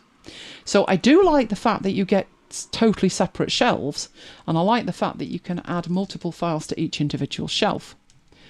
But that's about as far as it goes in terms of control. You don't really have much more control than that. And I just wish you had more control. It's more control that I want. Which was when I found the third one. So, the third one gives me the most control of when it appears. So if I pick this up, nothing happens. I don't particularly want to drag it to an edge to make something happen. I just want to pick it up. And I would like a shelf to magically appear, if that were possible. So if I just pick something up and wiggle the mouse, gives me a shelf and I can drop it. And I can move the shelf wherever I want the shelf to be. And I can add multiple items to the shelf. And I can treat those files individually. So first thing I can do is drag and drop them all together and they behave exactly the same way as the second one does. But if I drag them again and wiggle and put them back on that shelf, you can also treat them individually, which is I can open this up and just grab one and operate on one at a time. So I could do that. You'll notice there's still 3 on the shelf, although that one's then saying 0 because I have actually moved it. So it's not updated fast enough, but there you go. You can select one and then say, show me that in the Finder. And what happens is it opens up a Finder window and it shows you the 2 files on the desktop. So that's the first thing it can do. I'm going to close that and put these back where they belong. Right, that's one way to activate it. But the wiggle gets old fast because you're like, I've got these files and now I've got to wiggle. And how many times do I have to wiggle? So a faster way is just to hold down the Shift key and move. And the Shift key, while you move something, automatically shows the shelf. That to me is absolutely perfect. So as well as giving me more control of when it appears. So if I don't wiggle and I don't hold the shift key down, I never see it. I don't have to worry about dragging to the bottom and dragging to the side and then it's in the way. No. Either you hold the shift key down or you wiggle. One or the other. And you can turn off which one you don't like. So if you never want to wiggle, you can turn that off. In addition to these behaving individually, where I can work with them individually, you also have a lot of things that you can do with them, including opening them or showing them in the Finder. But you can also send them via... Now, what you're seeing here, Messages, AirDrop, Cloud App and Evernote, are because that's what I have configured in my Send To options in my system preferences. If you had... I mean, I've got Evernote Legacy, not Evernote for a start. If you had something else configured, they would appear there. But you also have the opportunity to create a dropover link, which means it will be sent to their cloud and you will get the equivalent of a cloud app or a Droppler shortcut. And you can send a link to that and share it with people straight from your desktop. You've also got the ability to copy an iCloud link if you want to do that. You can add items that are on your clipboard just by bringing up a blank shelf, an empty shelf. You can copy these two files or even make a zip file of them. Or you can just clear the whole lot. And from here, you can also get to your preferences. So here's the options that you've got. There's activate with a shake gesture. You can, if that's too sensitive or not sensitive enough, you can change the sensitivity of it. You can choose what key you use. I left it set to shift. It works okay to me. And you can even have a global shortcut that opens up a blank shelf. Now, the blank shelf might be useful if you want the shelf there first before you start collecting stuff. So if you use that shortcut key, you will get a blank shelf. So there is, I've just used the shortcut key and I've got this blank shelf that I can then work with. You've also got your advanced options, which means that you can manage the ignored applications. So you get all your applications. I know I've got a lot installed, but you just put a tick in if you want it to ignore it, which I love the opportunity to do that. This is the one that I do have starting on login, and I also show it in the menu bar, but it's hidden via Bartender. I don't want to see it in the dock. Not that I ever see the dock, to be honest. You can choose to always copy it to the destination, which means if you come out of it, I always want it left where it is. That's why I don't put a tick in that. And you can manually close the shelf. So if you take something off the shelf sits there just empty. So I don't really want to have to manually close it. If there's nothing on the shelf, unless I've opened the shelf deliberately, if there's nothing on the shelf, then I'm not really interested. Renee's asking which shelf app this is. This one is called Dropover. This is the third one of the three. This is my preferred one. I've gone through all three of them before I show you some nuanced uses of them, just to show you how they behave differently. But this is my preferred one. This is Dropover. Can you get the links from the App Store for those? Dropover. Yeah, Dropover's in the App Store. I think the other two are also in the App Store. This one enables you to double click to see it in the Finder, but you can configure what that double click does. And the default shelf location being the top right hand corner, if that's where you want it, and that's when you use it with a shortcut. And this is where you set up your sharing. So I've got it set up with Dropover Cloud. That happened automatically. iCloud's enabled. I didn't do a thing. Must be automatic. But you've also got all these other options as well. So if you wanted to share via Dropbox or Google Drive or OneDrive, you could share those as well. I must admit, I don't particularly do that often. My use for this is very specific, and I will show you and I will explain why it's so critical. So whichever one of these apps I chose to use, I'd need one of them, because there are things that are broken in macOS, which is what I use this thing to fix. In essence, that is what the apps do. But now we're turning to functionality of, well, why do you need it? So let's get rid of all the shelves and we'll start off showing you the problem. So let's get Keynote and put it on the right hand side of the screen. And it doesn't matter what application this is. I've just happened to have picked Keynote. Now I bring this on and put it on the left. So you know I was using Keynote for 14 years. And I had a need to drag and drop images from a browser. So maybe I want to put that and say this is the thing that I'm working with. For years and years, when I did that, it dragged and dropped the image. And then all of a sudden, it didn't. And it doesn't do that in Keynote and Pages and Numbers and anything else. What I get is the actual URL. Who on the planet would want a URL if they drag and drop an image? I do not know. I actually had a lady approach me at church and say, can I just talk to you about something that my computer's doing? And I think this was about 2 years ago when all of this shenanigans started. And she said, I'm dragging and dropping images into Pages and it's not working. And I'm like, okay, where are you dragging and dropping the images from? My browser, like I've always done. I said, well, there's your problem. It doesn't support that anymore. What it will give you is that. And there's nothing more infuriating because, you know, for 12 years it's worked and now I'm doing it and I forget that it doesn't work. It's ridiculous. But if I drag my image from here and drag it down and put it on a shelf, I actually get the file. And then I can drag and drop the file into there. Now, actually, with that one, it's a WebP, so I can't. If we had something that wasn't a WebP, I know where we'll go. I know where there are no WebPs because I hate them. There will be no WebPs on my website. So if I wanted to drag this into there, I would get the link. Useless.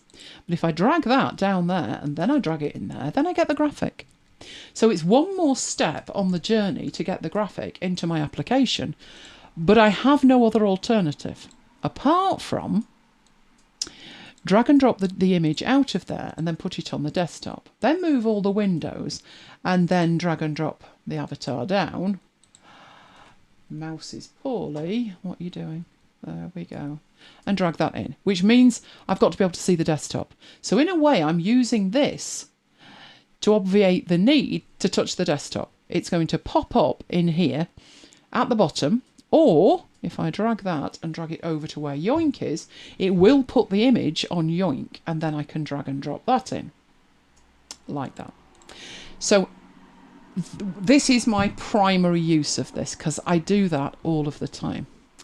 Now, if we go, so I'm going to go to another browser and bring that on. So I'm trying to get it to go to my blog. There we go. Come on, let's have that. And let's move that to the left-hand side. Here's the same graphic in here. I'm going to pick it up and drag it and drop it in there. And it works. Yeah, it works in Safari, but Apple have broken it in every other browser. Deliberately.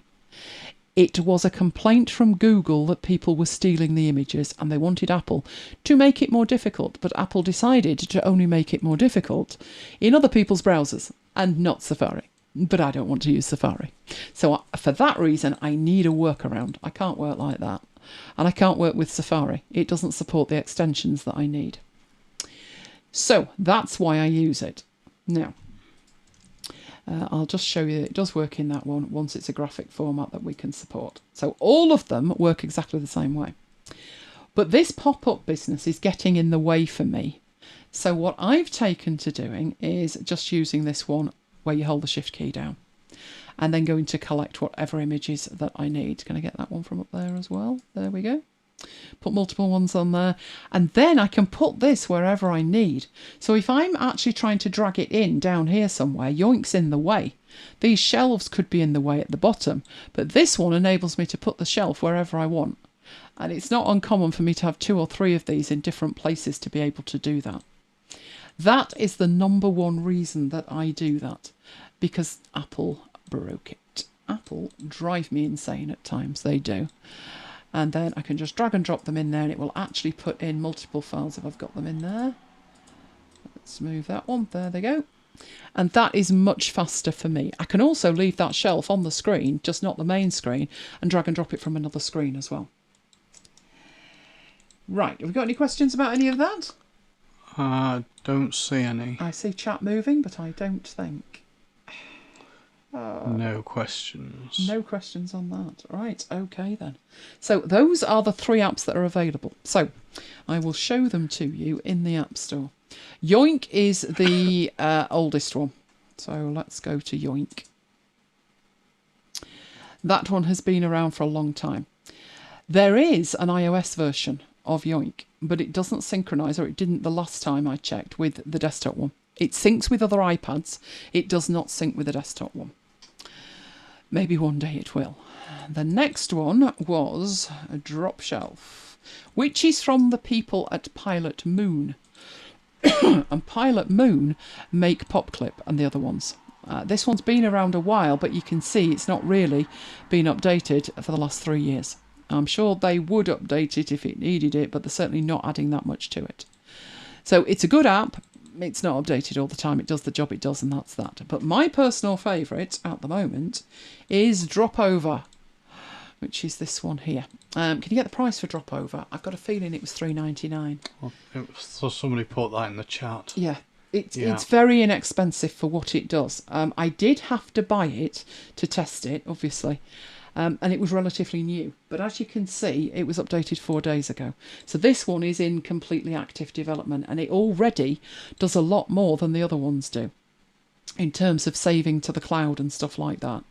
But I just like the interface that I don't have to dedicate part of my screen to drag and drop to. And I need to drag and drop all the time because I'm dragging and dropping things to put them in presentations and stuff. I don't see a price. Is it an IAP at the bottom? Yeah, IAP. Ah, there it is. $3.99. $3.99. I went pro. I think the limitation is the number of things you can use, but there is a bit of a trial if you want to try it. Was it a 14-day trial? It could have been a 14-day trial, but I'm pretty sure I took less than 7, which is like, this is the one. This is the one. Because the thing is, like I've said, when you've got something like this, you're like, well, I don't need another one. I've already got 2. Kim's just bought it, you influencer. Oh! It's the best one, trust me. It's less intrusive. It does more, but I didn't really have the need for the extra tips and tricks that it did, I'll be honest. Didn't need that. But what I did need was something that wasn't in my face when I was dragging something else that I didn't want to put on a shelf. So there's a lot of time I'm dragging things, and just because I go near the bottom or just because I'm going to go near that corner doesn't mean that I want something to pop up. So that's why I've switched to Dropover. But it's free to try.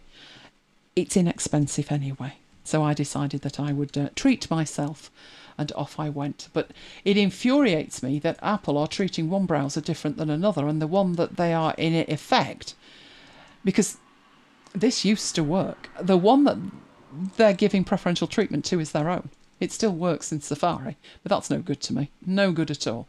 Other browsers still work on other operating systems, so it's definitely an Apple thing that's done that. But I can't fathom why you would ever need the link. They just seem to do that, and I don't particularly enjoy that. So I want to use the browser I want to use, which obviously, there is no comparison. It's Vivaldi. And that's how I make it work. That's how I make it that I can drag and drop things in when I'm working. And sometimes it's not even that I'm dragging and dropping it from a website. I could be dragging and dropping it from an external drive or something like that. But there you go. So let's get rid of that one. No, we don't need that. We can get rid of it and get that out of the way. Right, okay. Do you know, I'm not even sure when I go into here. I'll just wrap that up, actually. Oh, I've just realised I'm a slide missing. Oh, that'll never do, will it? Those were the 3. The first one was Yoink, the next one was Drop Shelf, and my personal favourite is Dropover, which was the last one that I showed. They all do exactly the same job. The middle one, Drop Shelf, doesn't let you have any excluded applications. So for that reason, that would be my last choice. Yoink, I can't be doing with that thing popping out from the side every time I move. So that's why I went for Dropover, which is the last one, and it's also the newest, and it's in more active development than any of the others. Right, if I'm going to fix this, I'm going to need to come out of that, and you give me 1 second so I can do that. I think that's what I need. Let's do that, because it would never work without this. So let me put that there. How could I have missed this bit? Oh no. Tony says, dropped a doc into Yoink. Great. How do I get what I've dropped into Yoink? I can't find it. You dropped a document into Yoink. How do you get to what you dropped into Yoink? Well, it should sit there. The Yoink shelf should sit there with showing you the document. Is this because it's is it on setup? Is that one on setup? Think yoink is. Right, where am I going with this? This is where I'm going. Ah, how could I have forgotten the unboxing? There was not a slide for the unboxing. Oh, that's criminal. That's totally criminal. Right, obviously there's been much excitement this week, hasn't there? Much excitement. And the excitement was the new iPad. I mean, who doesn't need the new iPad? Oh, I definitely need the new iPad. And it arrived. So I have got a video of that, but I haven't had a chance to edit it. But I do have other things, so I can show you that. So let's head off and try and get this lot working. So if you give me 1 second, because I need to turn on a light. And I need to do magic beans over here as well. So. Whilst you're doing that, okay, Dee says she's just realised she was at 480. And I was the same, because I was playing with the dog at the start. When I came in, I didn't even look at what my resolution was. Right, I can reach that bit. And I was at 480. I can't reach the other bit though, Mike. Right. The bit behind me, which is over there somewhere. It's on top of there. The brown one. Okay, magic beans are happening here. This one. The brown one. Let me have a look. That's the one. That's the one. Right. So, we need that, don't we? I do believe. Right, so you need that. And I've got that working. And with a bit of luck, we can switch from the unboxing to the live desktop. The live desktop. Right, if that was working well, that would be good. Almost. Yeah, I think that'll do. I think we can cut to that. Oh, there we go. So it's going to be a bit Inception-ish. Here's what I've been working with my notes tonight, and something coming next week. Here's the chat I've been following over there. That's slightly in the way of the camera, Mike. So if you could keep that there, that would be good. So there it is in all its glory. If I tip it slightly, you can see the case it's in. So I've got this pencil thing at the top, and it's in a gel back. So let's pop that over. That's the gel back that it's in. So this thing, I wasn't sure about the pencil, I must admit. I was like, no, I don't want that sat on the top. But actually, it's not bad. So I've warmed to it. That's what I've got installed, which is not much, is it? But it's pretty much everything that I want on it. So I've got a few folders that I've got stuff in. I have left a few out. I always put my design stuff in the design folder. So I've got my design stuff, which is designer and photo, Canva photos and Google Photos. But I'm only on... oh, it's just put that on there. That one I installed earlier. So come on, let's grab hold of that. Don't be silly. Let's drag that over there, and that would go in reading. So everything at the moment is also on one screen. I've never had that on an iPad. Never had that. I do have standard stuff that I have along the bottom, and then I have these groups. So the first one, that says creation. I don't think I put that in there, but it's things like Office and stuff like that. The second one usually has in it, I mean, it says personal information management, which I guess it is, but I haven't got much in this one because I include the weather and the BBC stuff in there. And as you can tell, no, I've not installed anything like that, and I haven't installed social media either. And I've just put those things in under utilities. How I work out what I'm putting where is if I need access to it when I've got another app up. So if I wanted to make notes on something, I would have that along here or in one of these folders. So if I wanted to make notes on it, I've got my good notes there, and I can drag and drop that, so I've got it side by side. And that's how I work out how I want it, like that. So that's craft on that side, and that bit over there is YouTube. So that's as far as I've got in terms of building it. But I did get it a treat. It's very lucky. It gets clothes of its own. So that's the gel back that I bought. This is more clothes. Whose toys don't need clothes? Right. Let's get hold of that. This one they couldn't do same day, so I had to wait for this one. There we go. Oh, there's a little bit of a picture on the front, so let's get rid of that. This one matched, I think it's the same company, the one I have on my 11-inch. So you need to see my 11-inch. There is the 11-inch. So this one I got, this was a cheap and cheerful thing that I got, and it's been on there for 3 years now, as you can tell with the fingerprints and the wear on it. This one I got, it was supposed to be like the folio cover, so there's no protection on it or anything like that. It's just a magnetic thing on the back. So that's it. It twangs.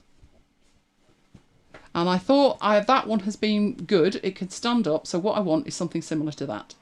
That one was ESR, I think. And this one is a slightly different make. But I'm hoping it's going to be just as good. So shall we go in and have a look at it? Oh dear. I like keeping these things. There we go. I'm in. Needless to say, I went for the black one. Left the pink one well alone. There was a pink one though. Oh, more excitement. And I broke a nail this week, so I can't really get in with my nails that well. I broke a nail. You're always breaking nails. I very seldom break a nail, but I did this week. I was mowing the lawn and broke a nail. Funnily enough, that didn't happen to me. I can honestly say that. Right, let's open it up. Oh, it's almost identical, I do think.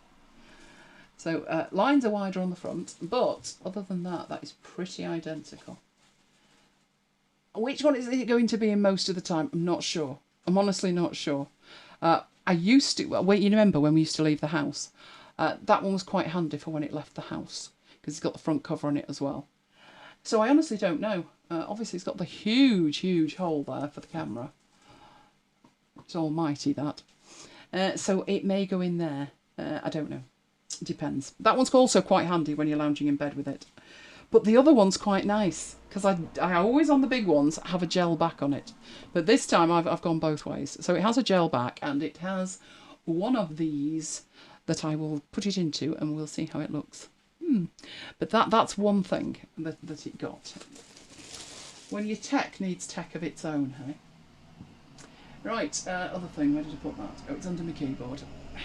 There we go. Another unboxing. That's an almighty big box considering what's in it. But you'll see this is totally unopened. It's been unopened for a long time. This arrived quite a while ago. So we will unbox this as it's part of the toy that is the iPad. So come on. Why do you put this sort of thing on it? It's got string in it. Makes it very difficult to open. But we can get there, can't we? Crying out loud. Let's get the scissors and be done with it. Right. In we go. In we go. Come there. Awesome sauce. There we go. Oh, it needs a pencil of its own. This is how bad Apple are with their packaging. In terms of, right, you get your package like that. And it's got plastic on the top and it doesn't move. Not an inch does it move. In transit, does not move. Even though the sides aren't touching it, doesn't move. But how it works is this, because it's folded underneath. So as soon as you take that up, the tension disappears and it just comes out. Which is genius, isn't it? Genius. So it's going to have a pencil of its own. It's been using the pencil that I had on the other one. Shall we see what is in the box for the pencil? There we go. Let's open that up. Let's get rid of all this detritus, shall we? There we go. And head off into here. Do they still give you spare nibs, do you think? Or is that now going to be an optional extra? I do believe we pull the little tab. Ooh. Laughing. Do you think there's stickers? Oh, it's so long since I've opened an Apple Pencil. It's 4 years. Right, so there's the actual pencil itself. Apple Pencil. I'm not seeing anything else in there. Right, let's put the pencil down while we investigate what's in here. Right, let's open that lot. I think we've got everything. So, I'm not expecting stickers. I'm not. We have instructions. We have more instructions, all in foreign languages. And finally, we have instructions. Lots of them. Don't know why you would need that many instructions. Right, I do not see in there any extra nibs, which used to come with it. Sometimes they're on a card, aren't they? And they're only tiny. So let me feel these. No, there's none on there. Oh, it does smell like new Mac. Oh, no, there's none on there. And I don't think there's any on there either. Right, does it actually mention that there is some? Are they underneath? Replace the tip. But does it tell you if there's any in the box? So we got them hidden from me. No, it tells you how to attach it. So unless they are underneath that, which I don't think comes out. I see no nibs. That's naughty, isn't it? I know you can buy them, but they used to come with it. There were 2 spares. Luckily, I've still got the spares. I've never had to change the nib. But I don't see them in there, and I definitely don't see them in here. They used to be on like a blister pack, and there were 2 spares. But no, I'm doing the X-raying thing. They are not there. We do not have stickers. We do not have spare nibs. That's very, very naughty, Apple. Do you know, they'll stop putting pencils in the boxes at this rate. And obviously there's nothing in there. But there is the pencil. So let's whip that off there. It's very sticky. There we go. There is the pencil. And we'll get it on the top of there. So let's put all of this back in the box.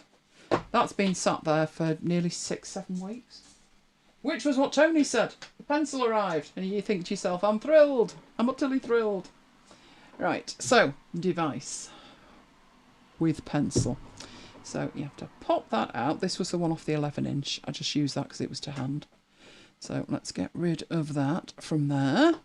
And let's pop its proper pencil in. At which point, it should have a rare old think about it. Oh, 70%. That's not bad, considering that it's been sat there for the best part of the rest of my life while I waited for it. And there it is.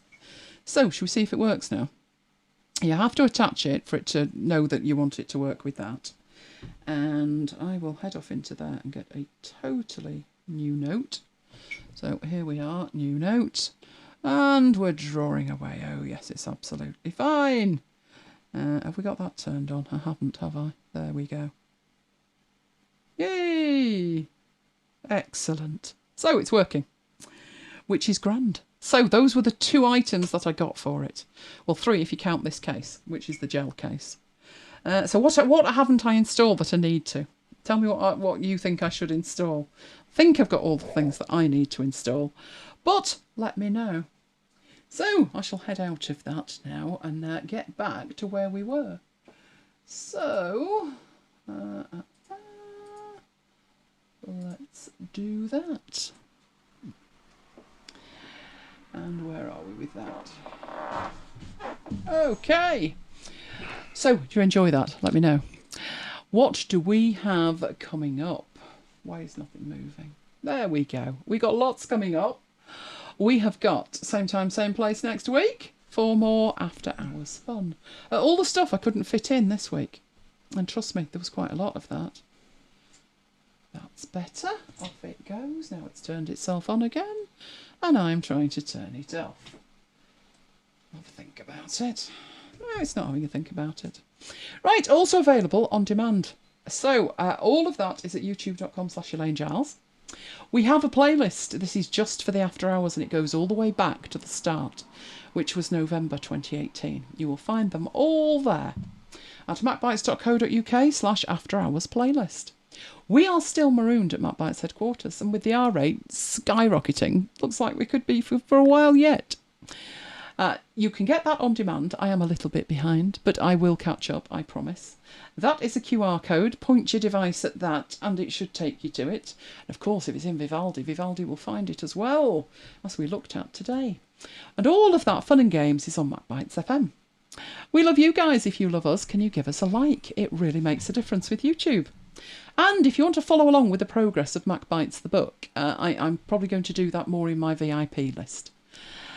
So that is elainegiles.com/VIP. So my update this week is going to include the mock-ups and a little something else I've been working on. So I'll probably put that in the newsletter first. Then if you want to follow along with MacBites, that is macbites.co.uk/macbites-mail, where we did all of the WWDC stuff this week. We are also on Slack. 24/7, carrying on the conversation. And we do have some fantastic stuff on there. We do. You're all amazing in Slack. And that is macbites.co.uk/Slack. Do I need to ask if it's been called yet? Because I think Jonathan went after 5 minutes. Poor Jonathan. Young Jonathan. I'll wait for that in the chat. Although I can't even see the chat at the moment, so I'll do that. Did you find your document in Yoink, Tony? Yoink should sit there open with it. Right. 480. Did you see anything? Oh, it's been called. It's been called ages ago. Yay! Ages ago. Right, I will sort that out. So let's go up here, and then I'll catch up with the chat. So first thing we need is just that. Then we need that, and then we need to do that. Oh, we're almost here, aren't we? Almost at the tipping point of when young Jonathan can't catch up. But he'll still try. He will. So on here, I will do that. There we go, 24-2. And yet, young Jonathan was ahead at one point this year. I'll admit, it was New Year's Day. And he got 2 points for New Year's Day. But never mind. Good morning to you, Jonathan. Good morning. Right, let's catch up with the chat and answer any questions that may be there. Okay, let's switch that over. You can contact us any of those ways, and we would love to hear from you. So, what have I got question-wise? I didn't fall asleep, Daniela. I was holding the camera. He was. Right, where am I up to? Daniela wants to know about an iPad stand, or is it D? D, I think. I'm trying to find it. My eyes are going now. I can't read the chat. D says her iPads have bigger closets than they got bigger closets than I do as well. Ignacio says your Apple Pencil comes with one free nib replacement in its original box and packaging. Well, I didn't see one in there, so unless it's put it somewhere else, I didn't get one. That'd be right. Does it actually say? Yeah, Tracy says Pencil 2 has none. Pencil 1 came with one spare. Oh, I thought it came with 2 spare. Oh, that's just tight. I mean, honestly, they're telling us it's for our own good that they're not putting a charger in, and now they're taking the nibs out. You know, I mean, really, it's a piece of plastic, Apple. It wouldn't kill you. This is why Timmy needs to come on the show so I can grill him. Sorry, question him. No, talk to him. That's what I mean. That's officially what I'm telling him. Obviously, when he gets there, it'll be the interrogation to end all interrogations. That's just mean. That's mean-spirited, that. I'm glad now I got money off it. Otherwise, I wouldn't be happy. I have got one, but that's not the point. Oh, right. Let's have a look in here. Deb's drooling. It won't be long, Deb. It won't be long. Prettier than the Etch-a-Sketch. Do you know you can get an Etch-a-Sketch app? I know it's overkill, but you've got to do it. You've got to do it. Oh, your day will come, Deb. It will. I don't have a keyboard. Now, Deb will have a keyboard. I don't bother. I do have my iPad on a stand, and there's a keyboard in front of it that's Bluetooth, and it attaches to 4 devices. So I don't really have a problem. Oh, Graham got some AirTags. Is this so you don't lose your sister or she doesn't lose you? We seriously contemplated one for the dog. We did. Right. Any more questioning? Isn't the packaging clever? The packaging, I do agree with, it's clever, that. Because then it's just air. They don't have to fill it with anything else, which is detrimental to the planet. So I do like that. Price of the pencil is utterly ridiculous. I will grant you that as well. I was hoping for pencil 3, but then when they said if it's pencil 3, then it might be in black. I thought, no, don't make me choose. Do not make me choose between black and white. Just give me a pencil. So I decided I would get another pencil because although I do have 2 hands and I could use them both at the same time, I probably won't. And you can very easily switch pencils between devices if it's pencil 2. Pencil 1's a pain in the backside. Pencil 1, you need to actually plug it in. Pencil 2, you just need to touch it to the side and that connects it. So I could probably have got away with one, but I decided, you're buying an iPad, might as well. You don't feel spending the price on the pencil when you're buying the actual device. Right, let's catch up here. Ignazio says that quote must have been from Pencil 1. Yeah, it just seems obvious. I mean, maybe it wasn't there with Pencil 2 and I didn't notice. Probably. Right, I'm trying to catch up on the chat.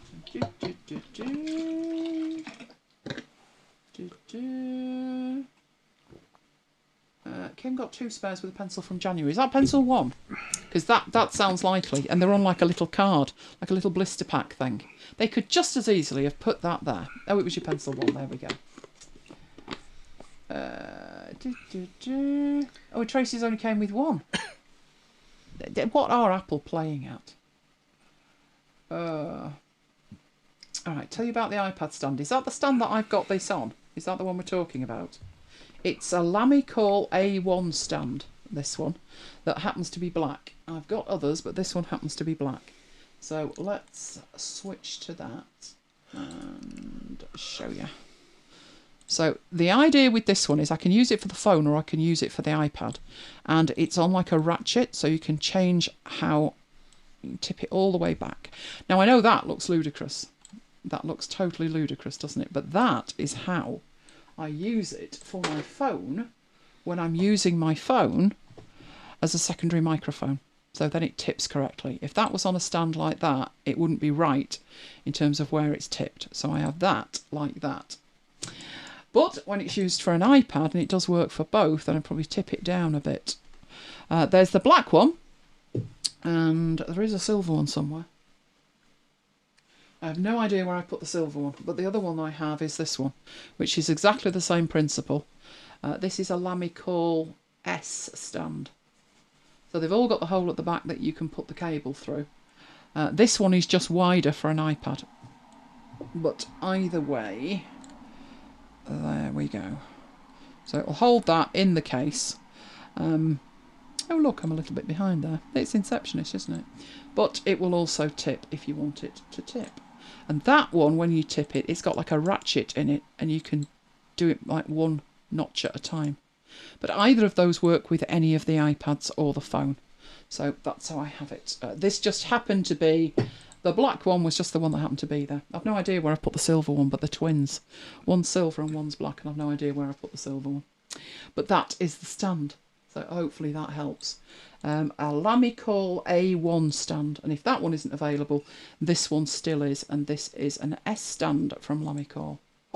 They're solid, they're strong, quite happy with those.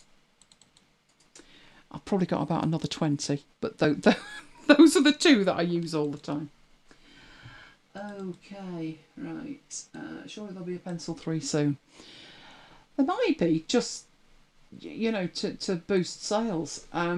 On the other hand, what could they do with it? So it's pretty much they've taken it as far as they can, haven't they?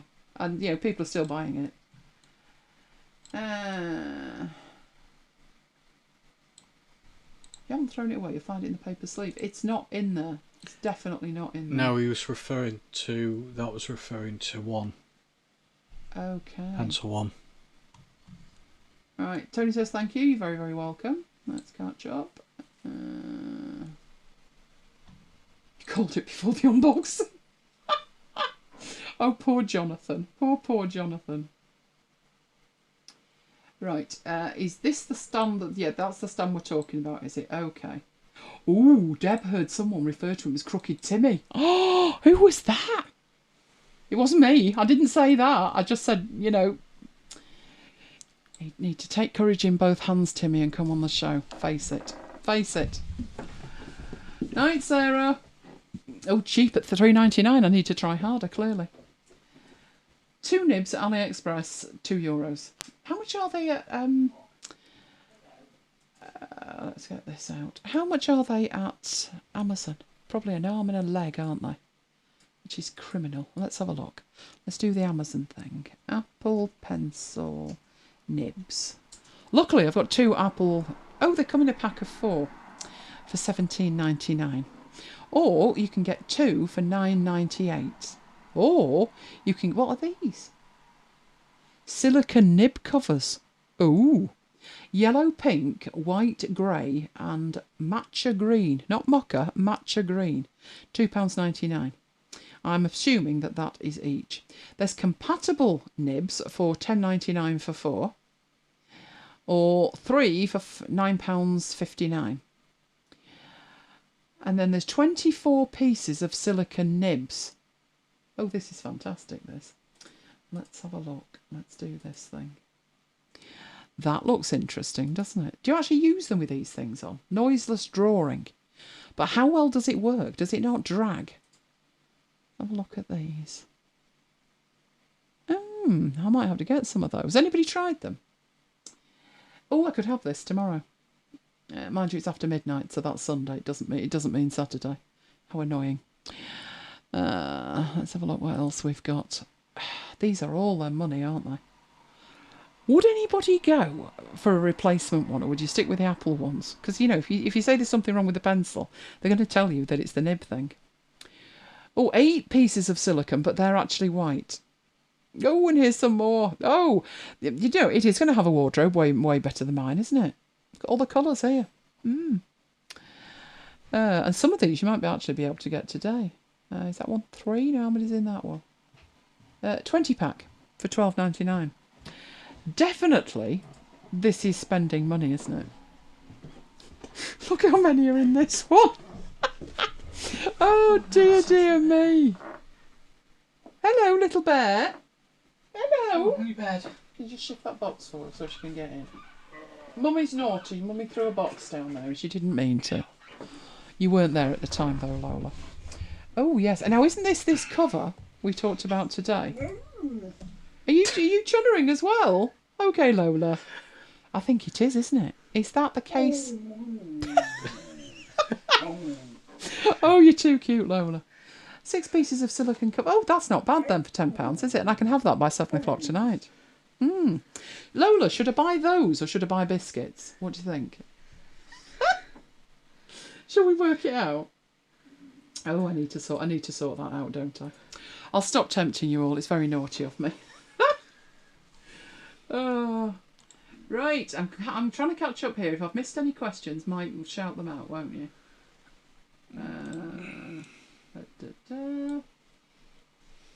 Oh, Ignatio's just watched Deep Dive Data Merge in Affinity Publisher. Wow. It was good, that one, wasn't it? Enjoyed that. That was the trick. I used exactly the same technique that I demonstrated in that session to make 5,517 bingo cards. It was stretching it a bit at the end, but last year we had to do this horrible dirty hack. It was bad news, this hack. We had to design it in Publisher and then export it to Word. I know, Word, the shame. But it did the job. But, oh, Word struggled. It struggled to do 200. Never mind thousands. But, you know, it wasn't bad, this one.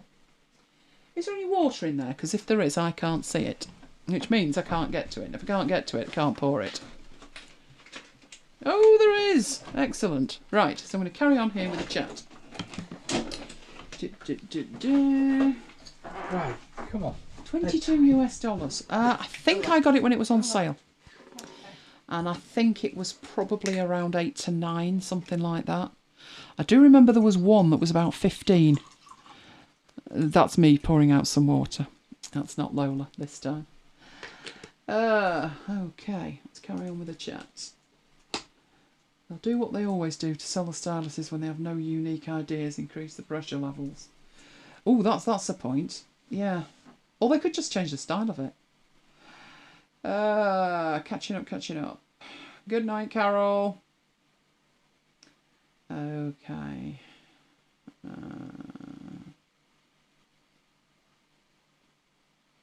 Deb's got the cover. Pentic from the Sweden. Right. Keep going. Oh, isn't Lola cute? She's talking away today. She really is. Lola says buy both. Do you know, Lola's incredibly lucky because when I was... We couldn't get these biscuits that she liked, these stick things, the Denta sticks. They originally had them at one of the supermarkets and then they didn't. So I went onto Amazon and I thought I'll just see if they've got them there. And they did, and they were cheaper.